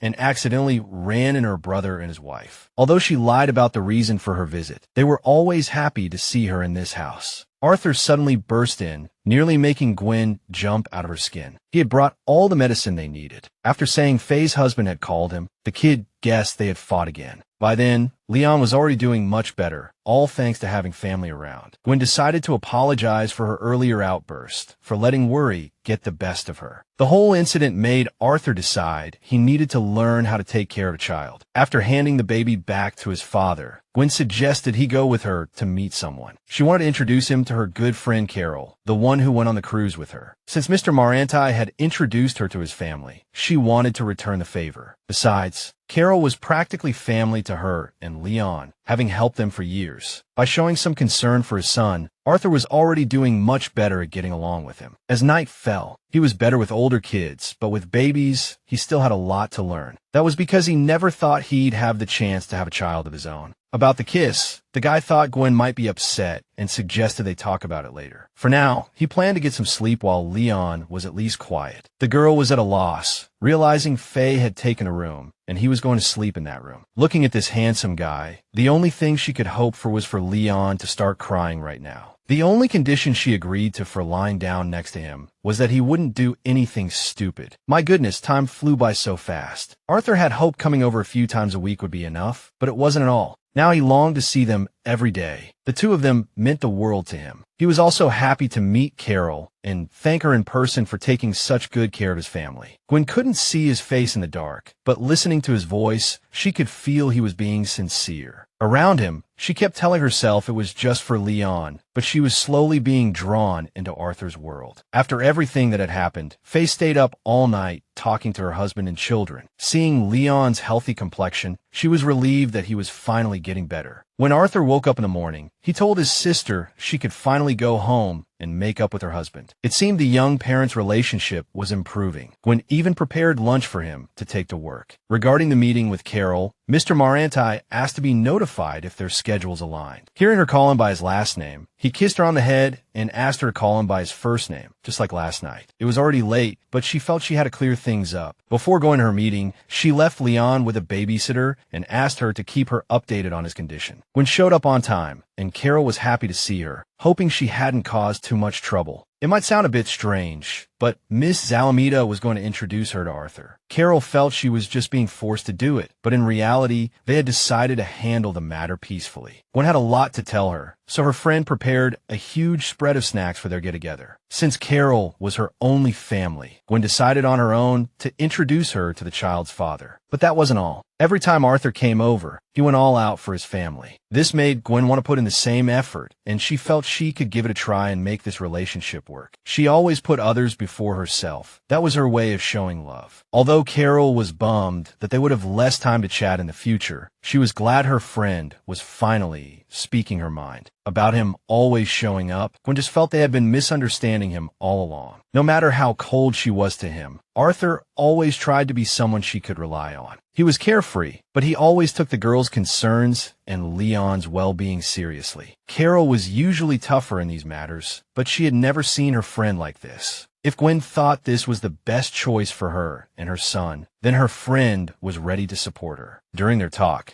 she revealed that she and Lance had reached an understanding and decided to end their relationship. Knowing how he felt, she tried to ignore it because she didn't want to get ahead of herself. But after seeing the same hints for years, she finally understood how serious he was. He chose a stable career, and you couldn't blame him for it. Anyway, she barely remembered how she felt that day. Gwen wanted to sincerely apologize for constantly messing things up between them. When Leon's father was mentioned, she said he would know about her family situation. When she arrived, Camilla and her husband were in Arthur's office. It seemed Mr. Maranti had no idea what they were doing there, but he ended up unexpectedly defending Gwen. Arthur made a video call, but it was Percy who appeared on Gwen's screen. Then Arthur appeared with a smile, saying the camera was flipped. He turned to Carol, said he was glad she was there, and looked forward to meeting her. He had a late party today, so he didn't think he'd be able to visit his son. Arthur was under pressure to deliver at work, but he just wanted to see Gwen's face. He really missed her. She hated that he said things like that so casually, but at the same time, it made her day. While she was still trying to process that conversation, Lance suddenly walked into the room. Sergei was frantically moving through the office, looking for Lance to give him some documents. It turned out the workaholic had said he was taking a break this morning. So, Gail, thinking her colleague was busy with something important, relaxed and was understanding. When they met, Gwen thanked Lance for coming and apologized for calling him so suddenly. She hoped their next meeting would be for something more pleasant, but today was about her. Mr. Tanaka already sensed that Gwen had made a decision, as the call was so abrupt. But if this was her decision, Lance was prepared to support her, though he still thought she needed a written agreement. Besides, Arthur's lawyer had also advised it. After all, his personal lawyer was Tanaka's mentor. Gwen was afraid to even bring up a heavy topic like a legal dispute, but the men showed great understanding of the situation, especially Lance, who promised to list everything that was needed. It felt like they hadn't hung out like this in a long time. There was a time when Lance couldn't care less about his studies. Tanaka was a new student at school, and his last name sounded foreign to everyone. Back then, the girls were looking for a third member, but the problem was only Gwen wanted to hang out with Carol. Seeing the new student, Gwen kindly invited him to join their group, but the guy refused, saying he didn't care if he failed the report if he couldn't find a group. Of course, classes always started during the rainy season, and the girls kindly offered to share their umbrella. They seemed to just hate each other, but then things got a little interesting. It was getting late, and Gwen was ready to go home. Her babysitter would be back soon. It was raining outside, so Lance offered to walk to the nearest store to buy an umbrella. The rain beat down heavily on the umbrella, and the boss insisted on holding it all the way to the store. Suddenly, Gwen asked him if he thought they were making the right decision. According to Lance, it would be best if they could agree on terms that both sides were happy with. Not knowing who his opponent was, Mr. Tanaka hoped he would treat Gwen well. By opponent, he meant as her legal counsel. The girl declared with complete conviction that she was fine and that it would be better for Leon that way. Suddenly, Lance handed her the umbrella and told her to let him know if that guy ever dared to hurt her. If Gwen shed a single tear, he would make that guy pay. Mr. Tanaka said he would wait for her to contact him and set a date to sign the papers. The protagonist never thought she would be so grateful to him, nor had she ever felt so damn guilty. It turned out that it never rained in the neighborhood she lived in. Gwen had been so busy with Leon and dealing with Arthur that she hadn't had time to check out her surroundings. Arthur had said he couldn't come today, but she still kind of wanted to see him. Hearing a familiar voice, she found Arthur chatting with some old ladies. He was so happy to see her that he couldn't help but hug her and call her honey. Judging by how Mr. Maranti was a little flushed, she guessed he was drunk. It turned out his important meeting was postponed due to bad weather. He felt lucky today because he actually managed to run into Gwen. Arthur couldn't touch her through the video chat, but he would make time for her and Leon, even if it was just for an hour. By the time they got home, Leon was already feeling much better. Hoping everything would be all right, the babysitter went home relieved. Arthur missed his son so much that he decided to stay with him, letting Gwen have some time to herself. Stepping into the shower, she remembered that the boss hadn't asked about their meeting with Carol. However, when she came out of the shower, the apartment was quiet, and Arthur was asleep on the couch. Since Leon was already asleep, Gwen poured the guy some tea or coffee. Just as she was about to listen to him, Mr. Maranti gently grabbed her and pulled her onto his lap. It's not that she didn't like it, but she told him not to pull her so. Suddenly, Gwen was the only woman he treated this way because he was extremely serious about her. Besides, Arthur was always surrounded by women, with his mom, 2 sisters, and a nanny. His sister Faye was quite loud and lively, full of energy, and sometimes a handful for everyone, but her brother actually liked it that way. It made them a family. And now, as the mother of his son, Gwen would also become a part of their family. She could really be a part of their family, and Arthur was sure they would love her. Suddenly, he wondered how her day was, as he always felt they only talked about him. Mr. Maranti just wanted her to open up, even if he was being a bit direct. He wasn't saying this because he was a little drunk. He meant every word he said. Gwen suddenly jumped up and suggested meeting her friend tomorrow, and he agreed. It seemed the alcohol had finally loosened him up. Arthur was back to his old self. To make him happy, she gave in and gently touched his cheek with her lips. Very gently. If things hadn't gotten too heavy, she would have sent him home then. As they said goodbye,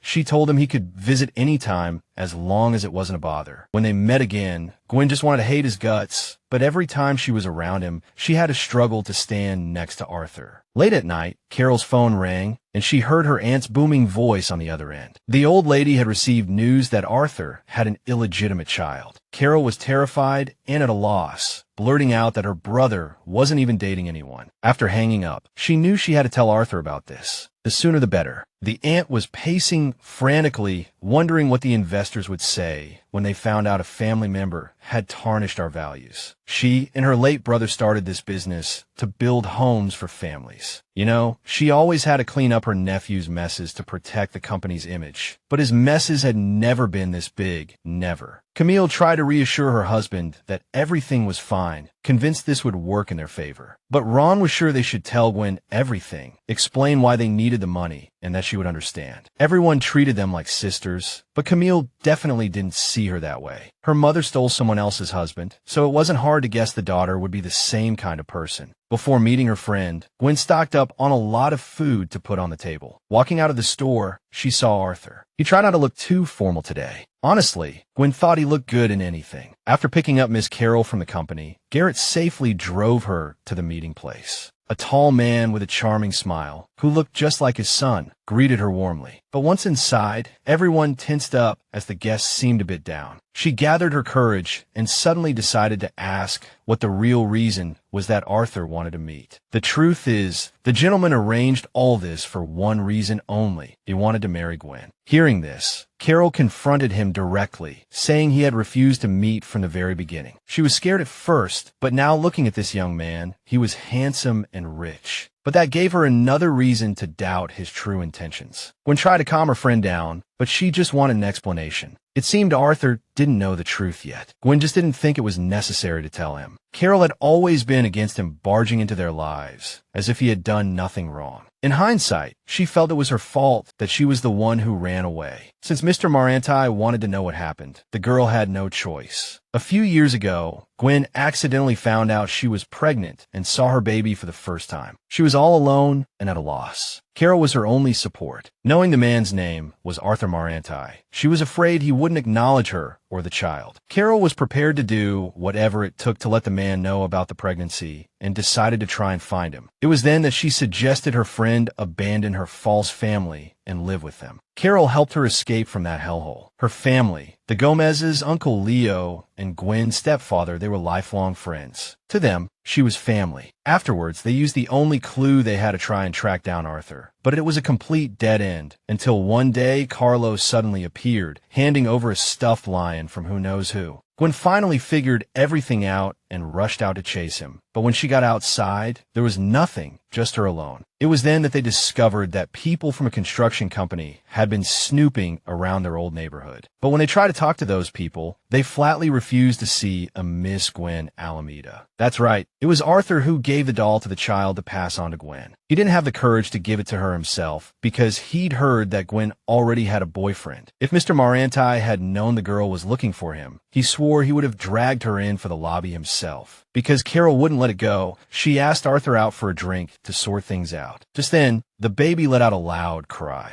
Leo was usually with the nanny, but this time was different. Gwen picked him up, and judging by the way he snuggled against her chest, he needed to be fed and not from a bottle. So the men basically let her take care of Leo and assured her that everything would be fine. Carol thought to herself, the young man must find it ridiculous that she was feeding Gwen's baby. She hated that her family had decided to move back to the countryside. The girl was truly eye-catching, probably more so than she herself realized. Despite being so unapproachable, Gwendolyn had actually initiated a conversation with her. Long story short, Gwen was an incredibly kind person without a malicious bone in her body. Looking back, Carol could see that Arthur took good care of his family. Although she blamed others for a lot of the mess, especially Maranti, Carol hadn't forgotten that it was she who gave her friend a push that night. Hearing this, the young man could only thank her, because what happened between them was just a spur-of-the-moment thing. It was just a one-night stand, but for Arthur, just meeting Gwen had rekindled his will to live. He knew he wasn't perfect, but he was always content with what he had. So now, Mr. Maranti could say with confidence that he was falling in love with the mother of his child. It was obvious to Carol that Gwen had feelings for him, but she couldn't shake a certain feeling. This was more than just a crush. Thinking of Arthur, she decided to ask the nanny what kind of family he had besides Faye. Seeing her worried look, Lydia promised to support and help her, saying they were all like family to Faye. These were questions Gwen had never thought of before, but now she was motivated to do whatever she could. She was grateful for the nanny's endless help, knowing it must be tough running back and forth between the two houses. Lydia knew how persistent Artie was and wanted to confirm if Gwen was truly willing to accept it. The heroine couldn't shake the feeling that the universe was telling her to seize this second chance. That's why she was ready and decided to grasp it gently. Now that the truth was out, the only question was when Arthur would confess everything to Gwen. Soon, she and Carol finally returned, and judging by their good vibes, they had gotten along well. Carol, like a mother, wished her friend good luck and hoped she would be careful before she left. She just wanted to make sure Arthur would tell the whole truth. After the meeting, the guy decided to invite the family for a walk in the park, as he hadn't had the chance before. The scenery was incredibly beautiful, and Arthur even bought some snacks for a picnic. He managed to tell Carol about him and Camilla at the office, but the other thing about him was his infertility diagnosis. But the guy didn't want to keep this secret for long, not knowing if Gwen would still want to be with him after learning the truth. Surprisingly, Carol turned out to be a very thoughtful and caring friend, but Gwen still wanted to know what happened that day. Arthur looked like he wanted to say something, and to put him at ease, she told him she would always be there to listen. She had expected it to be something else, but Mr. Maranti suddenly asked if she liked children. She hadn't thought about it much before, but since Leon was born, she found him adorable. Seeing his cool reaction, Gwen was even more confused about what was going on. It felt like they had just managed to close the distance between them. But strangely, that same sense of distance now made her feel so lonely. Leon was like a miracle to Arthur, and together with Gwen, they lit up his life. It was because he was afraid of losing them that some things were important. Suddenly, Mr. Maranti saw a ball flying towards them, and he shielded his son with his body. Fortunately, no harm was done. It was just some kids playing nearby. But the worried father was completely terrified, with tears in his eyes. He thanked God that his one precious thing was safe and sound. Arthur was furious about the whole thing and blew up at the children, yelling at them to watch where they were throwing. Gwen had to step in at this point, gently telling the boys to calm down and be careful. Due to his anxiety and need to protect the child, the guy was actually doing more harm than good. Worried about his condition, she suggested they go home so he could calm down. After a while, Arthur finally calmed down and started to feel bad about his behavior. Because she had never seen him like this before,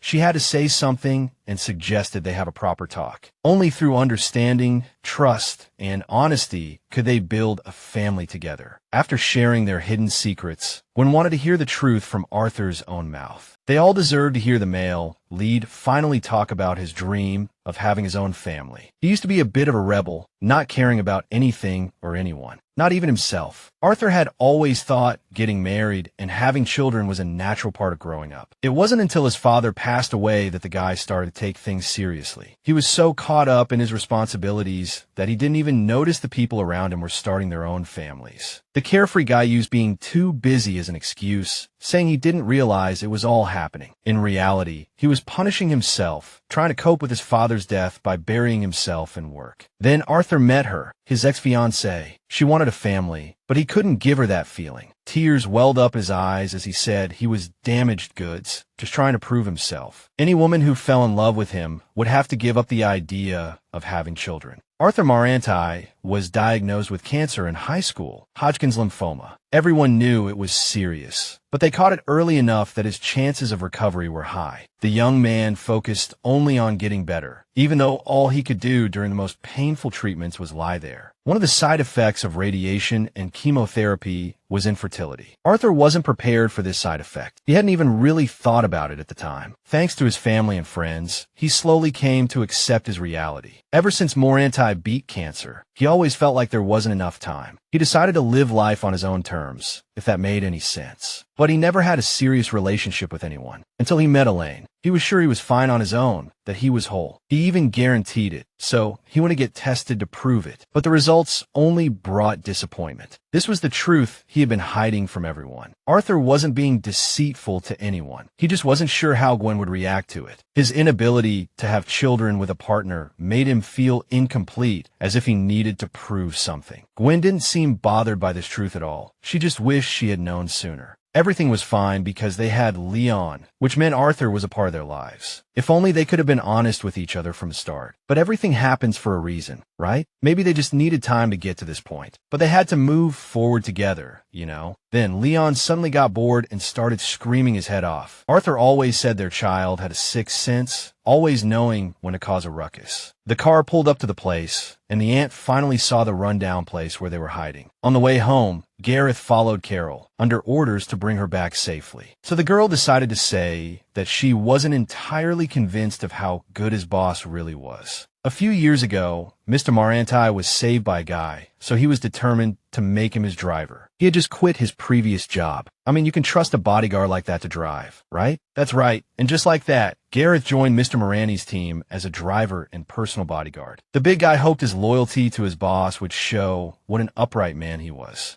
Carol was so lost in thought that she tripped and almost fell, but Gareth caught her just in time. Late that night, with Leon sleeping like a log, Gwen thanked her friend for coming over. Carol was already home by then, but she was still scared the young man would do something out of line. The heroine just couldn't understand how Arthur could have been so sick. It must be terrible for someone like him who wanted a family but couldn't have one. But the problem was she was acting strangely and was now losing sleep over it. She decided to get a drink and went into the kitchen, only to find Arthur awake as well. That night, he was just looking over his schedule for the week, so he wanted to share with Gwen. Whether she was actually interested or not, the guy's schedule was indeed packed. As for our heroine, before Leon was born, she was finishing her studies in interior design. Hearing this, Arthur offered to help her finish her studies, as he could fully support the family, even if it meant Gwen would have to let him walk on stage with her when she got her diploma. Love struck, and they couldn't resist as their mutual attraction erupted into passion. Feeling that insane pull, she froze, which was all Arthur needed to sweep them both onto the bed. The rumor that the vice president had an illegitimate child spread way too fast. Since the young man wasn't caught cheating or anything, Faye didn't see what the big deal was. But to the icy aunt, it meant that Arthur represented their company wherever he went. All Faye could do was promise they would make things official as soon as possible. It seemed the only one entitled to happiness right now was Arthur. Luckily, her aunt gave her some time to handle things before the next board meeting. Afraid of making too much of a scene, Gwen stammered for him to stick to his schedule. Arthur called her cute, and he always seemed to say the right thing at moments like this, and he was only telling the truth. The sweet scent of her skin, her long hair cascading down, it was all almost too much to bear. Mr. Maranti was captivated, overwhelmed by his own desire. But for Gwen, everything was moving too fast. Even though she could walk on her own, Arthur carried her to the bedroom. He suggested taking things slow, but just because he was impatient didn't mean he wasn't serious. They ended up just going to sleep, but the guy's mind was racing. The truth was, he was scared too, scared that one day Gwen would leave again. It would be even worse if Leon left this time too. Arthur wouldn't know what to do. The heroine felt clumsy and timid, the side of herself she hated most. It was because of that side of her that they met, and Mr. Maranti loved everything about her. He hoped his feelings would get through to her. The next morning kicked off with Leon's cries, and our heroine got ready to pick him up for a diaper change. She couldn't dwell on this anymore. Or what was the point of having Arthur around if he couldn't help? After the second diaper change, he felt he had finally mastered the art of tending to a baby's bottom. According to his schedule, the guy had to go to work soon, but he couldn't leave mother and son alone, so he decided to wait for the nanny. Today was also the day they would finalize the legal documents between him and Leon. There was a knock at the door, and there stood Faye and the nanny. They looked completely terrified. The nanny rushed in, pulling out her phone camera, and Faye picked up Leon, saying she was just scared. It turned out Aunt Morgan already knew everything, but she didn't get the news from her niece. Because this happened when their relationship was improving, Arthur saw it as a chance to clear everything up. The hardest part would be telling Gwen everything, as she had the right to know the truth. So he told me that his aunt, his father's sister, taught him everything about the family business after his father's death. She was very old-fashioned and obsessed with adhering to their family values protocol. Arthur felt this was where he messed up. Now his only option was to go see her in person and talk things out. Mr. and Mrs. Maranti had to leave first, so he pushed the paperwork till later. As he left, he told Gwen not to stress and promised to send Gareth to pick her up. She knew Mr. Maranti told her not to worry, but Leon was involved in all of this too. She couldn't just sit back and do nothing, so she asked the nanny for help. When the vice president and his sister showed up at the office, rumors were flying that he was pursuing some new woman. The whispering never stopped, and everyone around thought he was a total playboy. Arthur wanted to argue, but he couldn't even deny that some of it was true. Everyone thought it was a problem, but it's not like he was some celebrity that they needed to waste brain power on. The rumors were fun for everyone, and no one thought their company should be talking about traditional values. Thinking about it, Arthur knew Gwen had gone through the same crap. He'd heard the gossip from those jerks. Now Faye understood why her aunt was freaking out. The whole thing had blown up. They ran into Percy in the elevator, who had an almost doomsday look on his face. The situation was a mess, and even the board members had heard about it. Of course, it didn't stop there. Arthur was just trying to figure out how to fix this mess. His aunt didn't care about his private life, but his public image affected the company too. This company was built through the hard work of Aunt Morgan and his late father. Arthur took responsibility, promising to make the relationship official and marry the girl. Since the madam didn't think that was a plan, she told him he had to apologize at the meeting and resign. The young man gritted his teeth, silently complied with her order, and left the office. He literally ran into his stepsister Gwen in the hallway, who almost knocked him over. After apologizing, Camilla said she was on her way to a meeting with the chairwoman to discuss the land sale. Also, she hadn't been able to contact Gwen to apologize and talk about their situation. She was sure that as reasonable people, they could understand how hard it is to say sorry. Arthur reminded her of their agreement, insisting they couldn't close the deal without Gwen's forgiveness. Back inside, the young man immediately revealed that his aunt had ordered them to resign from their vice president positions. This couldn't happen because his father passed the company down to him, but sometimes he wondered if he even wanted the position. When it was time to look at the documents, Gwen first apologized to the nanny for the short notice. By then, Gareth had arrived, and Lance Tanaka was with him. Leon was usually a happy baby, but during this meeting, he couldn't take his eyes off Lance. A very special group of people had gathered around Gwen tonight, all unique, but all incredibly kind. The childhood friends agreed to Arthur's terms, but only on the condition that there were no surprises. The heroine was sure Lance thought this was just a waste of time and money to solve a problem. But the truth was, the guy just wanted Gwen to be happy. It wasn't long before Arthur's nanny called to tell him he had competition. Miss Gwen's order was ready, so she went to pick it up, leaving the lawyer and Leon alone. Feeling anxious, Lance started playing peekaboo with the little one. Luckily, it all went smoothly, even though he wasn't a natural with kids. He was a handful himself growing up, so he didn't even know how adults were supposed to act in this situation. Arthur thought they had reached an understanding, and he was sure the guy was just going through the motions. Even Faye and Percy didn't know where he got his confidence from, thinking it was silly to worry about these things. Mr. Maranti planned to meet with Gwen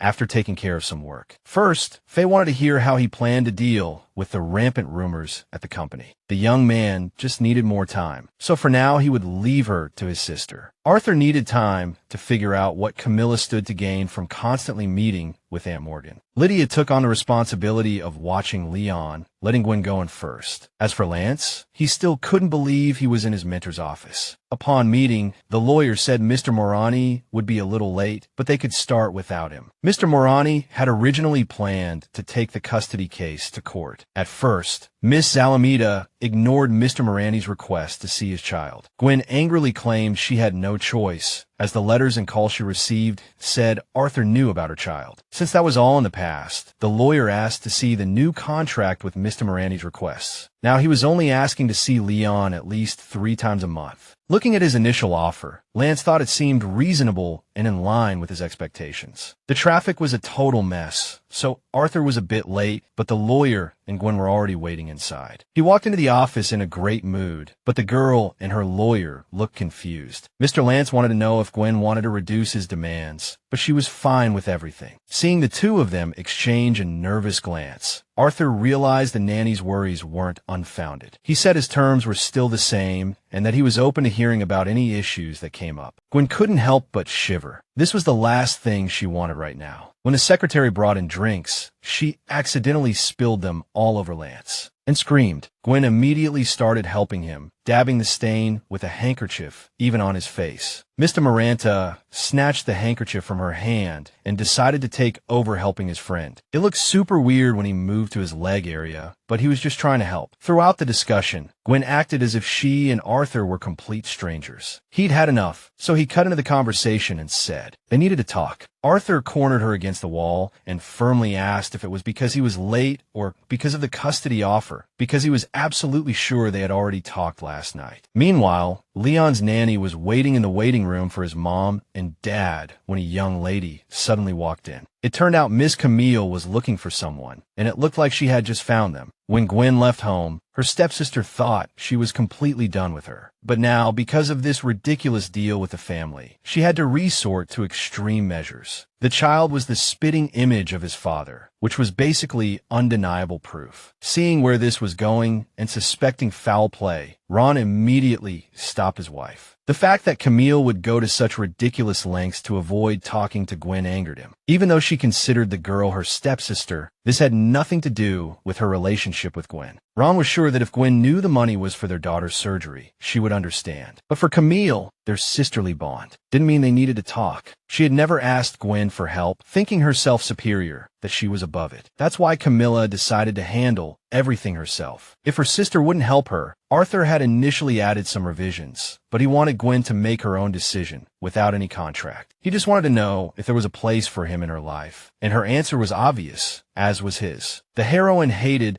that she couldn't stop overthinking things like this, but she was glad his own confidence made her more confident too. The lawyer believed Lance would back down and was happy to see him again. Of course, he had always believed in the young man's talent and mind. He had become a young professional. Lance was on the fast track to success. However, he had paid a lot for it. For the second time, Arthur and Gwen came back hand in hand, creating a tense atmosphere. So she introduced Lance as her childhood friend, and Arthur suddenly said, "Then let's be friends too." Tanaka wasn't buying it. He wanted to see how this custody thing would play out first. After a while, the lawyer meeting ended, with most things ready to go. Before leaving, Arthur just handed the baby to Gwen and told her to go out first. He wanted to talk to the lawyer and give him the rundown, since Lance was their friend. Mr. Maranti was determined about this, almost to the point of he dragged the lawyer outside, wanting only to know how much Lance knew about Camilla, as Arthur needed his help with the matter. Mr. Tanaka, introducing himself as Gwen's lawyer, stated that he wouldn't disclose any private information about his client. Not wanting to cause a scene, Arthur had to pull out all the stops to try and befriend him. Later, he called Gwen, telling her they had become buddies and were now drinking together. Hearing this, the girl was terrified and decided to go over and see for herself. But the nanny convinced her to go home so the men could talk in peace. Mr. Maranti felt like it had been a long time since he had a drink with someone his own age. Lately, every time Lance went out for drinks, it was just to flatter some older business tycoons. But Arthur just wanted to have a beer and get to know him better. It turned out that Lance had no idea what the big boss actually wanted from him. To clarify things, Mr. Maranti confessed that he admired people who started from scratch and worked their way up. The more Lance heard these aggressive questions, the less he wanted to be friends with him. They seemed to have nothing in common, but in reality, both had feelings for Gwen. Lance had just learned that she had a child with a man she met on a cruise, a cruise he was supposed to go on with her. The guy had always thought they would end up together no matter what and never imagined this would happen. And you couldn't even hate this man for it because it was obvious how much he cared for Gwen. To get to the bottom of it, Lance decided to find out why this guy had appeared in her life. According to Arthur, they hit it off the first time they met, and he was even surprised by how easy the conversation was. Hearing this, Lance was provoked and again pressed the guy on why he had suddenly reappeared in her life. With Arthur's looks and everything, he could convince any woman in the world to go on a date. The answer was obvious, plus they had Leon, and Mr. Maranti wanted to take care of them. Even so, Lance didn't like him and pressed him about why Camilla was involved. But just then, the guy, having had too much to drink, face-planted on the bar. Late at night, just as Gwen was about to put Leon to sleep, the intercom buzzed. Arthur apologized for the late visit, explaining that he didn't expect Lance to be such a lightweight. Just as he had said, they had become drinking buddies, but luckily, they managed to get the young lawyer settled on the sofa. Gwen was worried about him and started wiping him down with a wet towel. Watching this, Arthur wished he could get some of that tender care too, since he was the one who had carried the guy all the way back. But she just sent him straight to the shower because he reeked of alcohol. When he finally finished, Gwen confronted him about what he was thinking bringing Lance here. It turned out, Mr. Maranti didn't know where he lived and had instinctively just said home. Under pressure. Under the dim light of the lamp, she looked incredibly beautiful in that nightgown. Her beauty was so alluring that, combined with the alcohol, Arthur could no longer hold himself back. He just wanted to see if Lance was anything special to her. Just as Gwen said, he could be so silly sometimes. But Arthur couldn't help himself. Hearing that he was jealous of his friend, she jumped into his arms to make him feel better. More importantly, she wanted to know what was going on with the problems he was having at work. Just recently, Faye had tried to contact Gwen, calling her out of the blue about something big. She said her brother was being forced to resign because of rumors circulating in the company. Their aunt, who valued family values, thought this was the only way to handle things. Gwen, wanting to build a good relationship, was worried that Arthur was keeping secrets from her. Faye mentioned that her brother might know who was behind it all. Arthur didn't have proof yet, but he had a feeling Camilla was involved. Seeing Gwen watch other families, her mom felt sad that they weren't a complete family back then.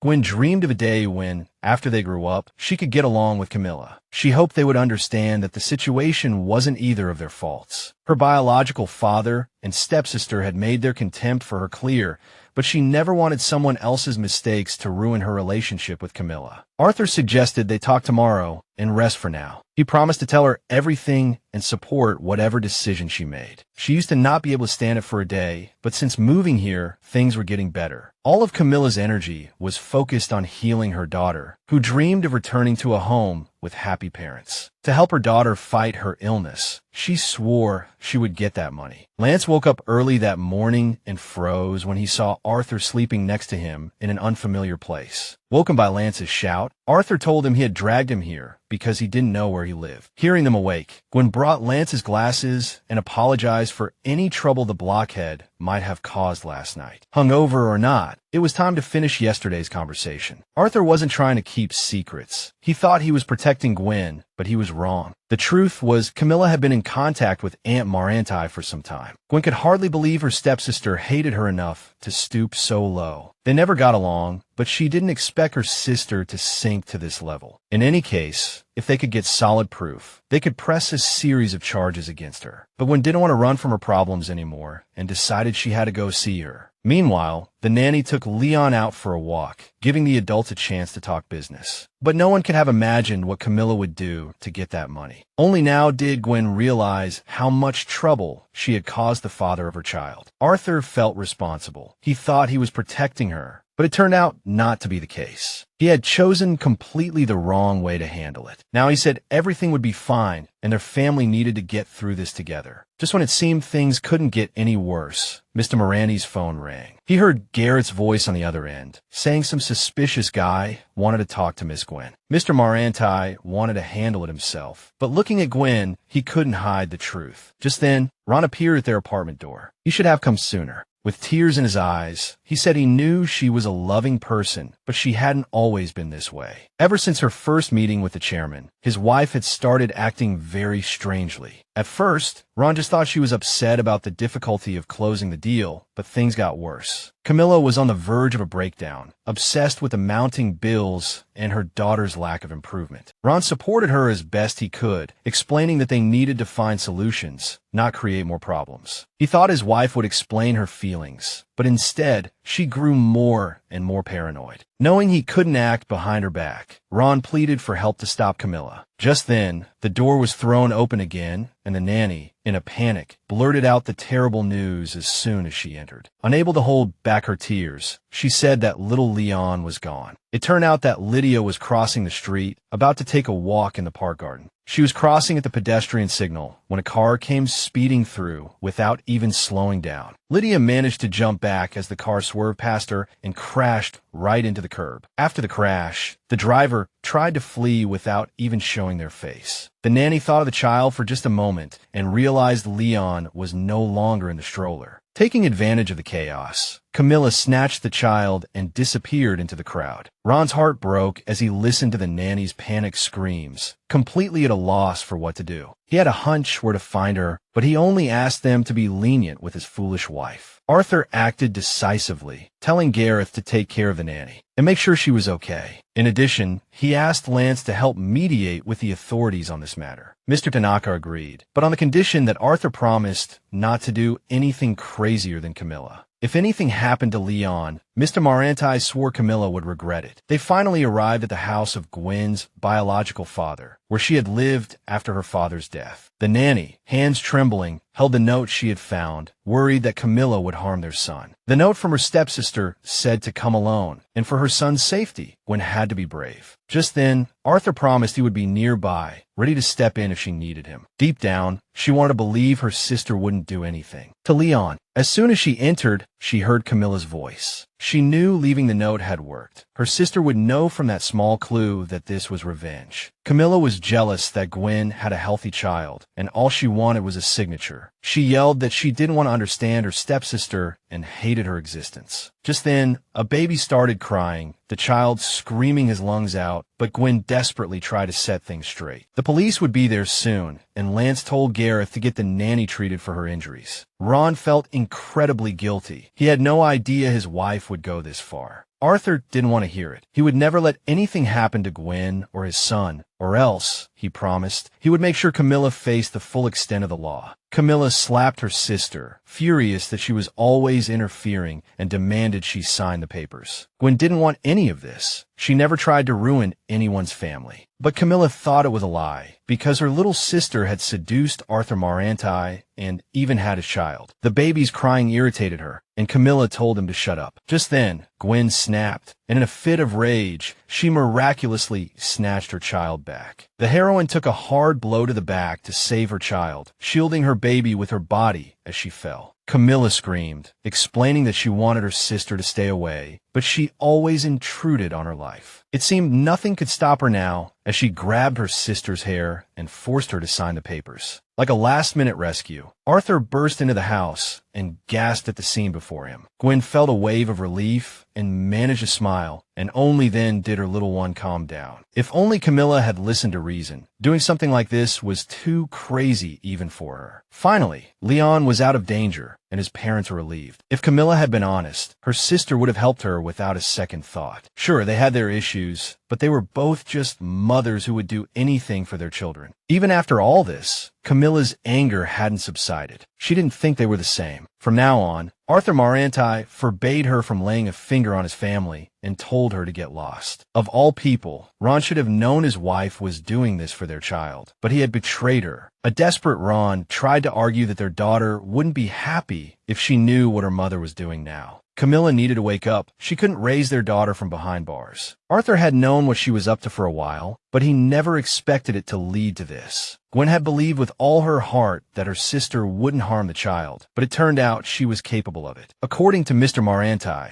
her sister needed to be held accountable for her actions. It seemed harsh, but he was trying his best to understand their family while protecting his own. But in the end, the heroine could finally turn the page on this chapter of her life and move on after so many years. In the end, Lance made sure the perpetrator received the punishment she deserved. Arthur still couldn't believe that little demon had the audacity to hit Gwen. He knew that letting her go would endanger his entire family. Now that he knew she was bent on harming them, he didn't think Gwen should cover for her sister just to get her to change her ways. It was cold, and Leon sneezed. So Arthur started taking off his own clothes, saying he didn't want his son to get sick. He wrapped the little guy up like a burrito, even if it looked like a mess. He was just leveling up to be an A-plus dad. Lance happened to show up, having handled everything on his end. As had been requested earlier, before leaving, Gwen decided to have a word with him, telling Arthur and Leon to wait in the car. Nothing to worry about, though. Lance was a lawyer, and handling personal matters was his bread and butter. Besides, he always felt the need to do something to make up for things. In any case, Lance had handled her sister's case, and he would help with this guy's situation too. In his opinion, this was the kind of man who would do anything for her, even sacrifice his own things. Having made this decision, Mr. Tanaka let go of past grudges. They agreed to be friends, though they had always been friends anyway. After a while, they finally returned to the car, even though they had kept Arthur waiting for a long time. Lance wouldn't be the one to stand by Gwen's side forever, but at least he could protect her in his own way. It felt strange now, considering they were both in a panic not long ago. But now, the main characters were laughing about something ordinary, as if all the bad things had vanished. Lance sincerely wished his best friend from childhood happiness. What happened reached Faye's ears too quickly, so she was furious about being kept in the dark. On top of that, a rather important member of the Maranti family wanted to know how long they planned to hide it from her. Arthur's mom had come all this way because her son had been hiding something big from her. After greeting her, our girl introduced herself as Gwendolyn's Alameda, but she was completely caught off guard. She didn't know what this woman was thinking or if she would be like her husband's relatives. But her worries were for nothing, as Mrs. Agrain told her to just call her mom. Since mom insisted that Gwen get a checkup as soon as possible, they headed to the hospital. Once there, the girl was trembling with fear, begging Arthur not to leave her alone. In fact, she wasn't ready to meet his mom this way, feeling like a mess. But the guy said he had never seen his mother so easily impressed by anyone. At least in his eyes, Gwen always looked beautiful, and she had nothing to worry about. Faye was panicked about what had happened, worried that they hadn't told her about something so serious. Just then, little Leon decided to poop, and a foul smell filled the room. Arthur, thinking he was a diaper-changing expert, tried to handle it himself, but a nurse rushed after him. As Mrs. Agrain pointed out, her son could be such a handful sometimes. Having never seen him so happy, Mom realized that Gwen and Leon had broken down all his walls. As his mom, she was happy about it too. Seeing him so relaxed and knowing his past, when her son told her about Leon, Agrain was surprised, but she was happy. Arthur felt he had to prove himself, always worried about not being accepted. After that incident with Elaine, no one in his family could reach him. Mom only had to look at her child to know her son was here for more than just Leon. Gwen was glad Arthur's family was so welcoming, considering everything. After the diaper change, Arthur asked Faye why she had called their mom without telling him first. She just felt it was time for her brother to take responsibility, especially after learning about Aunt Morgan's situation. To shut up their aunt and everyone else, Faye suggested Arthur announce his marriage to Gwen at the meeting. To be honest, Arthur had already tried that, but he was rejected. However, his sister was convinced Gwendolyn would change her mind. Hearing that Gwen and Leon were both safe, Lydia couldn't help but shed tears of happiness and remorse. This was a whole new chapter in the heroine's life, one that had brought many good people into it. Just then, Gareth suddenly reported that a man named Ron wanted to talk to Mr. Arthur. The young man wished he had never known about this and braced himself to meet the man. Ron knew the child and his mother were fine, but he still felt extremely guilty. But Arthur hadn't changed his decision about making Camilla pay. Even Gwen couldn't change his mind. He wanted Ron's family to finally leave his family alone. As a final word, Mr. Maranti said he would send a financial lawyer to help with their child support payments. All he could hope for was that their daughter would recover soon. There was nothing more to say. On his way back, Arthur ran into Gwen, who had just followed him out of curiosity. It was the perfect time to recharge, and they would be heading home in a little while. Now that everything was fine, Mrs. Agrain decided to go back to her son's place. She knew his place was big enough for a few more people. When she arrived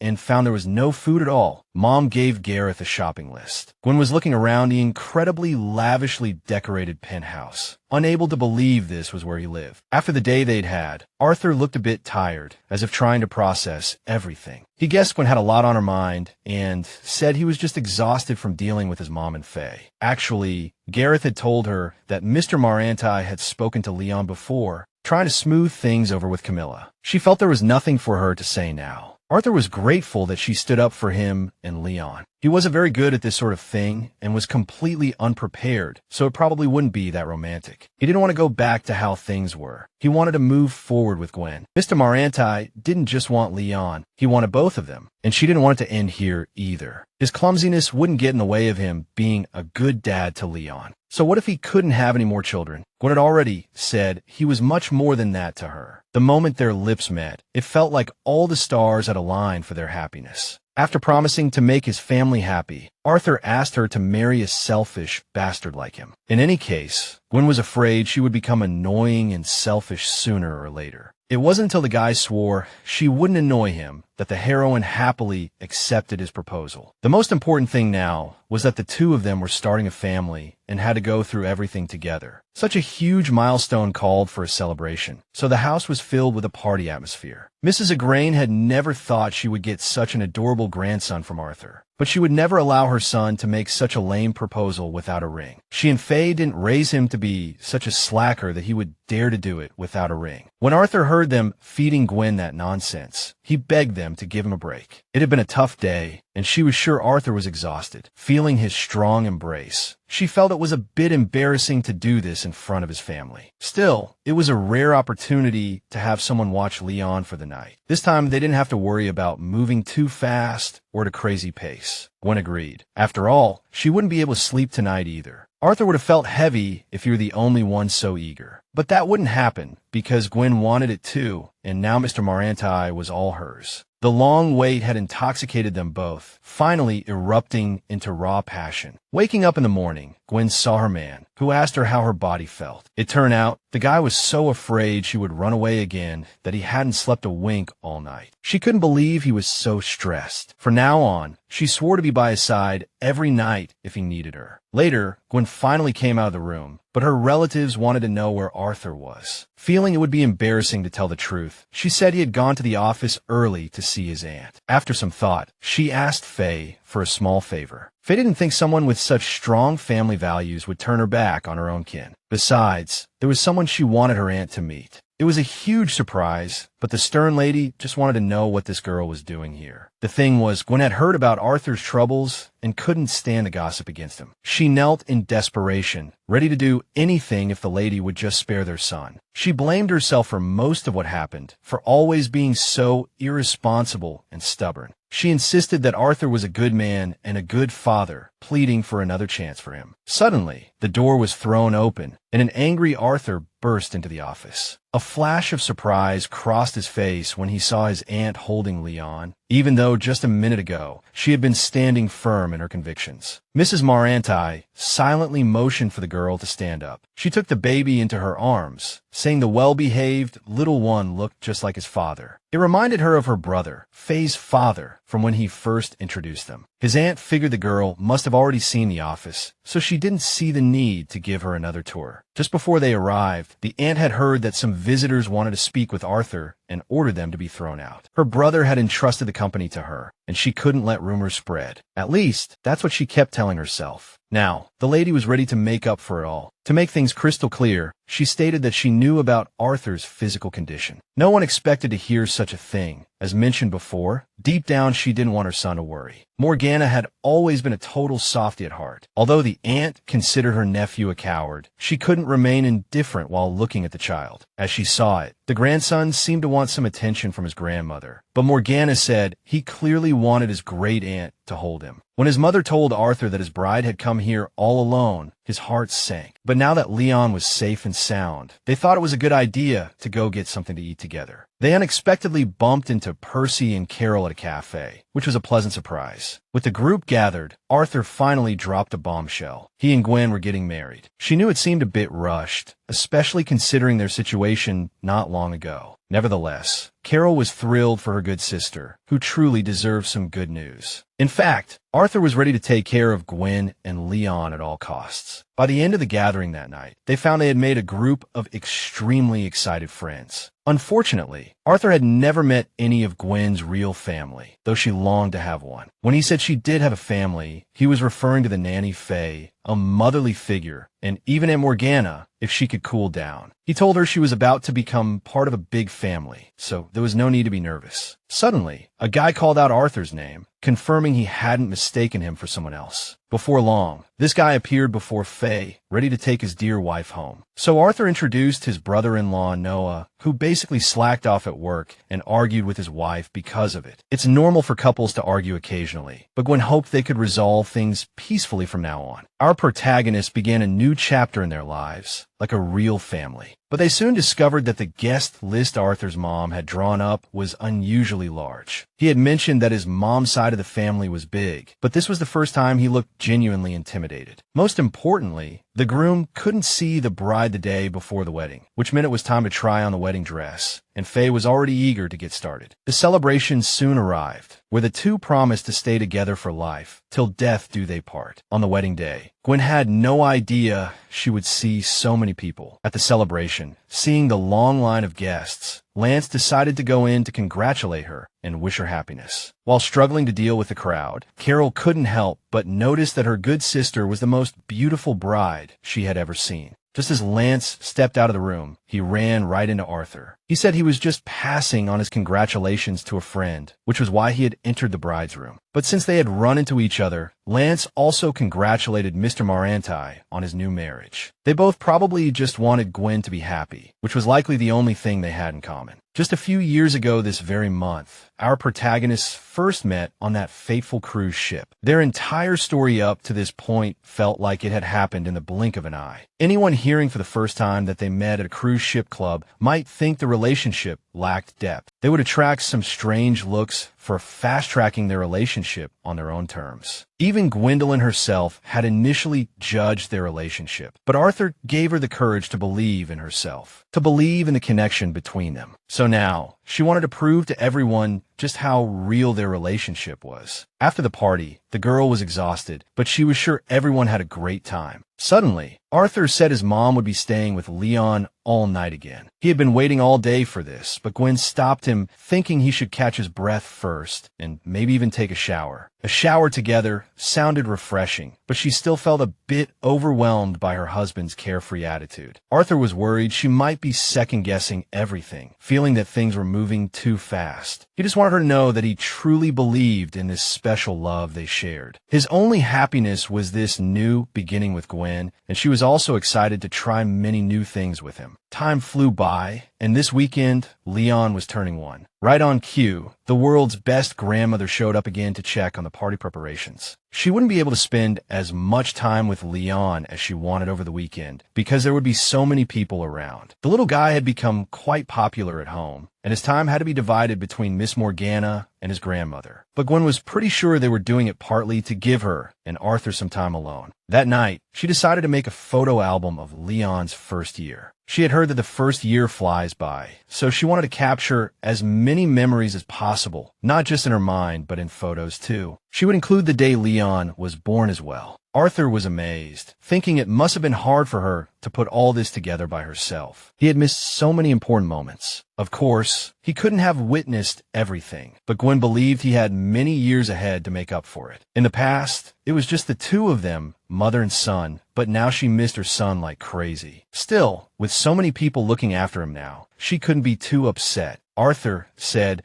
there would be even more people to love him and want to be with him. He was sure his wife already suspected why his mom was always trying to snatch the baby away. Gwen didn't want to rush things. She felt that if it was meant to be, it would happen. Considering all the circumstances, there was still so much they didn't know about his condition. When Arthur said he was considering getting tested again, Gwen vowed to be by his side no matter the outcome. The news of Mr. Maranti's marriage reached the ears of the person least happy to hear it. This party venue is amazing, and the food is to die for. Carol told her friend to let her know if her new in-laws were. even the slightest bit mean to her. Gwen said she was doing fine. She was just worried about how to give her man some emotional support. Her husband didn't even show it, but it was obvious he was stressed about his health. Carol wasn't great at giving relationship advice, but she felt that just being there for him, without a doubt, was enough. Percy regretted missing his buddy's wedding, but his relationship with Mother Fiore was still super tense. But today, all his kids were invited, and the little guy definitely needed some fun. The party was awesome, and everyone was taking pictures, as it was Leon's first birthday. After all, time flew, the party ended, and the little birthday boy, having had his fill of fun, was sleeping especially soundly. The next morning, Gwen woke up to check on Leon, and he was still fast asleep. A new day had begun, so she headed to the kitchen, but on the way, she noticed something strange. A ridiculously hot girl was sitting in their kitchen, practically eating the fridge empty. The stranger looked sweet and innocent, but who knew if she was a cold-blooded killer? A loud noise woke Arthur up, and he came to the kitchen to see what was going on.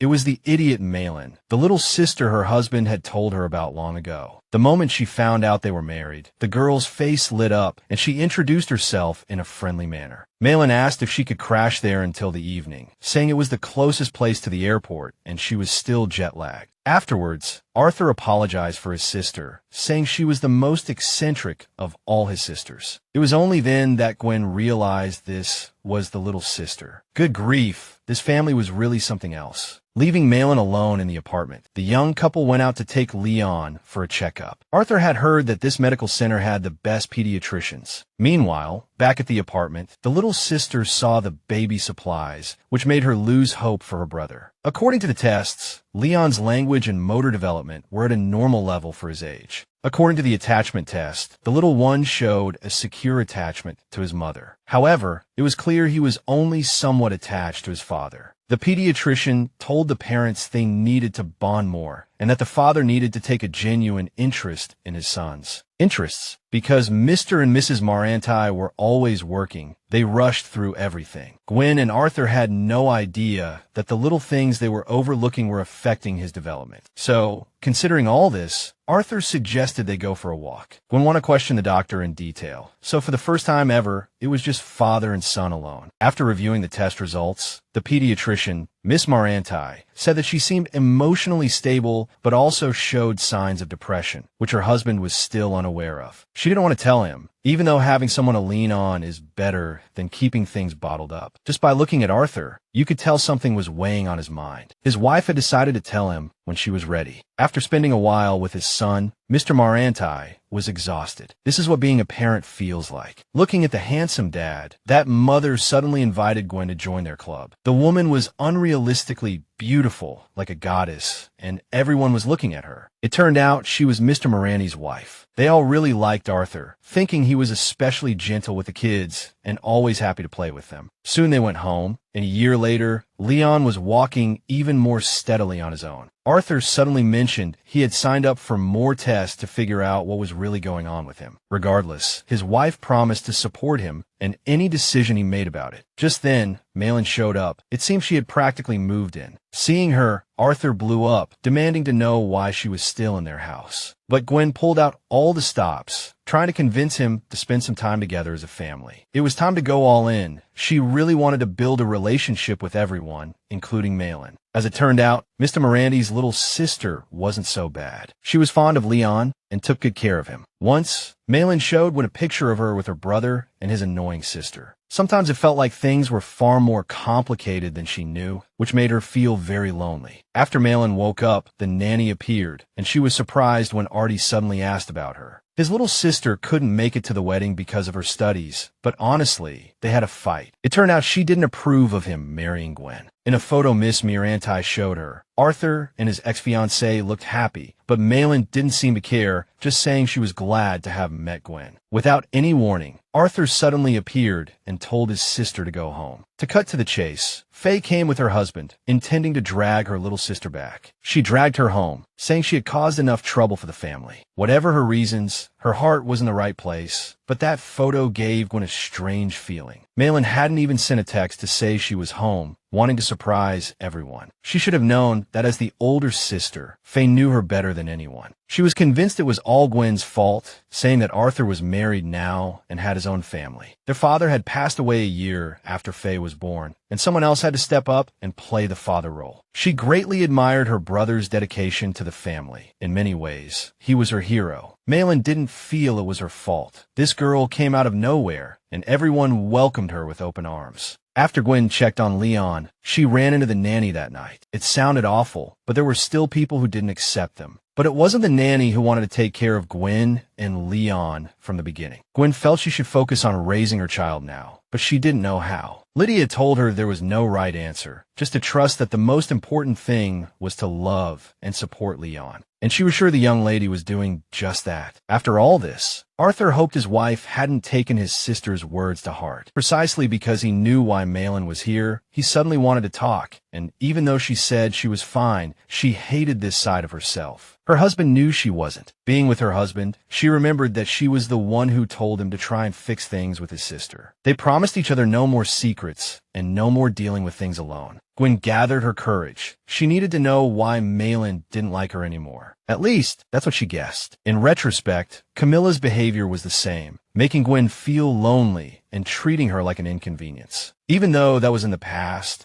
and those people wouldn't bother her again, the current situation stirred up all those buried feelings. At the end of the day, it seemed silly to be upset about being rejected by others. She couldn't even imagine how long Arthur had waited for her to open up, especially after they got married. He shouldn't have to face everything alone, and neither should Gwen. He would always be on her side. Although it felt strange to have someone not dismiss her feelings, she was lucky to have him. That's why, in trying to understand everything about him, she blamed it on his ex-fiancée. As Arthur recalled, Malin and Elaine were very close, closer than you'd think. But to him, that was all in the past. It was just his sister who couldn't let it go. After Gwen saw that photo, she had a serious loss of her sense of belonging. According to Arthur, if anyone, that fool had more right to be here than anyone. It was time to focus on their present with each other and leave everything else in the past. The next morning, Arthur went to work in a suspiciously good mood. Today, he was called in for a last-minute meeting with some old friends. They had a lot to talk about, so the group of work brothers headed to the conference room. According to the latest news, Lance was handling matters with Gwen's stepsister, Mrs. Camilla Cruz. To Arthur's relief, Mr. Cruz would be handling it all personally. That being the case, Arthur asked Mr. Tanaka to look into another matter he had previously requested. Mr. Maranti noticed something was off and realized he wasn't wearing his glasses. The ridiculous comments about it irritated Lance, so he decided to make a run for it, much to Percy's displeasure. Arthur didn't think he was being too hard on the kid. He just couldn't hate the kid because he knew how much he cared about Gwen and had helped with important things. Malin expressed her doubts to her aunt, thinking this woman wasn't as good as everyone thought. Unexpectedly, Malin couldn't make the same mistake as her aunt. After all, only Arthur himself knew what would make him truly happy. Gail chased after her colleague, trying to convince him he shouldn't have acted that way in front of a client. Lance was angry because Maranti didn't take him seriously, even though he knew the guy was decent. From Gail's perspective, the client was just showing the guy a great deal of respect. What mattered was that he respected Mr. Tanaka and brought them a lot of business. Malin was burning with jealousy that everyone was smitten with that girl, and she rushed forward without even looking. Just then, she suddenly bumped into a man who could see her stunning beauty even without his glasses. Lately, our heroine had been feeling happier than ever. She and Arthur had some minor arguments from time to time, but they promised to really talk things through. The real reason she felt so lonely deep down was that she kept everything bottled up. A nanny interrupted her thoughts, bringing her a letter. Seeing the sender's name on the envelope, Gwen could hardly believe this was really happening. The letter from her university, which had been sent before Leo was born, brought a smile to her face. As soon as Arthur got home, the first thing he did was confirm with the nanny that his wife had received the letter. He came home in a great mood today, ready to take his wife out for a date night. He just thought it would be nice to take a walk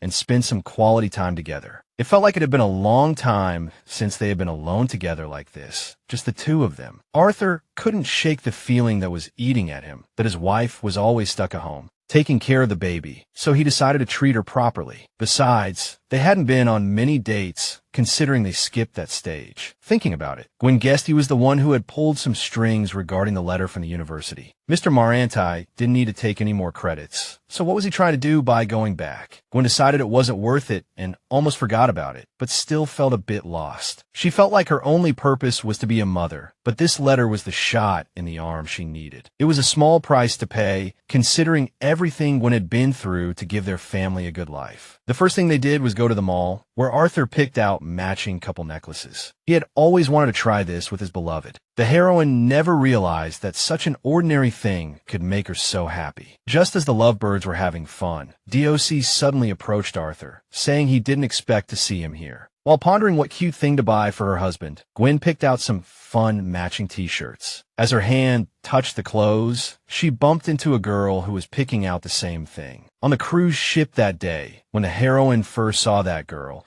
she had etched her face in her memory forever. At that moment, she couldn't even think of what to say. All she could do was run away. But with a smile, the girl let the stranger take the item, thinking she could go look at something else. Apparently, Elaine just didn't recognize her, but Gwen was sure she couldn't be mistaken. It turned out they were both on a date night. Arthur and his wife, and DOC and his fiancée. DOC was glad Mr. Maranti was enjoying life, saying he should have just stayed friends with his wife. But now he needed to find his fiancée before she started turning into a fire-breathing dragon. Thinking about what he said, Arthur was grateful for everything he had, but somehow he felt like he wanted more. His thoughts were interrupted by the appearance of Gwen, who had found some cute outfits for them. Just then, he mentioned that he had run into that doctor he was talking about earlier. The next day, Carol found out her friend had bumped into Elaine, who didn't recognize her. She figured if that was the case, it shouldn't be a big deal for Gwen to see her occasionally. Carol said the chances of seeing her again were 0, and most importantly, Arthur chose Gwen out of everyone. As for the doctor's appointment, both parents successfully registered as Leon's guardians. Speaking of Leon, Gwen never brought him over, and Carol was already missing her little guy terribly. Before sending her friend home, Carol told Gareth to make sure she got home safely. But she should have known that he was very good at taking care of people. Unlike our heroine, even her friend was more direct, so she decided to take action too. But just then, she suddenly felt a lurch in her stomach. She threw up. It took a moment for Gwen to feel better, but her friend worried it might be a pregnancy. Knowing they had Leon and knowing about Arthur's problem, she didn't think it was impossible. Well, if it were true, it would be good news and would mean the doctors were wrong. Carol told Gareth to keep everything under wraps from his boss. After she took her friend for a checkup that day, Mr. Maranti went to the hospital for his follow-up appointment wearing the matching t-shirt his wife got him. He was ready for the doctor's appointment, but Gwen knew he was more nervous than she was, even if he didn't show it. As the young man explained who had recommended the doctor, a weirdo started taking an interest in him. When the girl realized it was Arthur, she was very surprised. She didn't expect to see him here. The guy pretended not to know her, but Yui started chattering about how she and Percy had met him at a club. Luckily, her friend didn't let her go on about it for too long in the hospital, and they had to leave. At that moment, the only thing on our heroine's mind was figuring out who that girl was. She was curious, but she was also sure she wouldn't like the answer she heard. Arthur swore he didn't remember her at all. She made no impression on him. That's cold, man. All those girls knew him, but he didn't remember them. While waiting for the doctor, they just froze, not saying a word, or without even making eye contact. Mr. Maranti mentioned out of the blue that a few months before he met Gwen, he had been dumped. He used to hang out with Percy a lot during that time, but his pain prevented him from enjoying himself like everyone else. At the urging of Percy and other girls, you can imagine what happened next. Arthur didn't take it seriously. He doesn't even remember meeting any of them. Gwen felt sad. It sounded like he was going through a difficult time, and no one understood. She saw through him, noticed things others didn't, and that's why they are together today. Arthur was glad Percy had dragged him onto that cruise ship, all because of Gwen. Dr. Elaine wasn't answering her phone, so Malin rushed over as fast as she could. Lynn came here because she heard a rumor that her friend was getting married. Elaine sighed heavily, saying they had already talked about this. Like Arthur, she's also moving forward and doesn't want to be a homewrecker, especially now that she has her own life. Elaine doesn't have to be with Arthur to be a sister to Malin. The thought that the two of them were once in love, only for some random girl to come out of nowhere, was enough to make Lynn cry. The real reason they couldn't be together was that Elaine did something that completely messed things up. No matter what happens, Arthur is always happy as long as he's with Gwen. Soon, Nurse Alex was ready to see Mr. Maranti, who himself is a urologist. Before the examination began, they needed a detailed medical history and a physical exam report. Alex said a lot about Arthur's condition, although it was difficult to remember everything. He mentioned that after the consultation, the doctor had the young man go to another room. Mr. Maranti was prepared for this. Suddenly, Gwen saw some photos on the door, all of couples the doctor had helped over the years. He keeps the photos there as a reminder to keep improving day after day. In Alex's opinion, Mr. Maranti is a brave man, willing to face his emotional heartbreak. So Gwen's responsibility is to support and help her husband through the hardest part of the treatment. Walking out of the office, she began to pray to God for everything to go well. But then she felt her body giving way and her legs went weak. The world around her seemed to turn into an illusion. She felt dizzy and Gwen couldn't stand steady. Fortunately, Dr. Elaine was right there and caught the poor girl in time. The truth is, Mr. Maranti himself had cancer before, but he successfully beat it. But now he's terrified about whether, after everything he's been through, he can still have another child. It's normal to feel this way, and that's why they are here to help him. Dr. Alex couldn't make any guarantees, but he thinks the fact that the man is already a father is good news in itself. Dr. Elaine was worried about the girl's condition and was even prepared to examine her if necessary. Just then, an angry Malin appeared between them like a troublemaking sister. Just as she was about to reveal the truth, Gwen felt extremely unwell and fainted instantly. The patient needed immediate help, and despite the bad timing, Malin confessed that this woman was her brother's wife. However, Elaine just wanted to do her job and suggested they talk after she had handled everything. She was really trying to move on, but they kept running into each other. She knew who this woman was, even though this was only the second time they had met. And from Gwen's reaction, it seemed she also knew who Elaine was.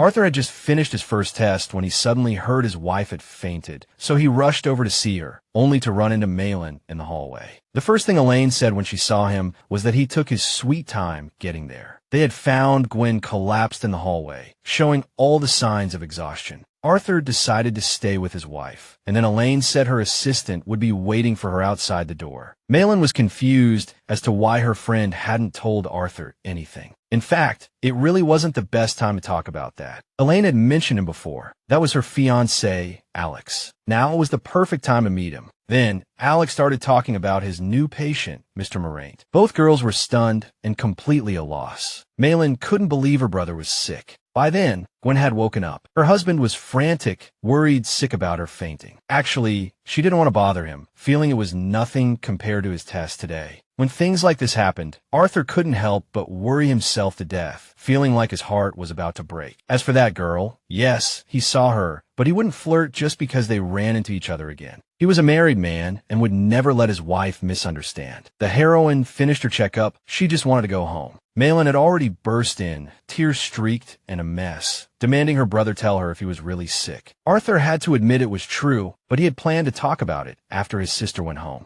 As they were leaving the office, Gwen suddenly felt Elaine grab her arm. They needed to talk right now. Arthur felt they had nothing to talk about, but his ex was referring to his current wife.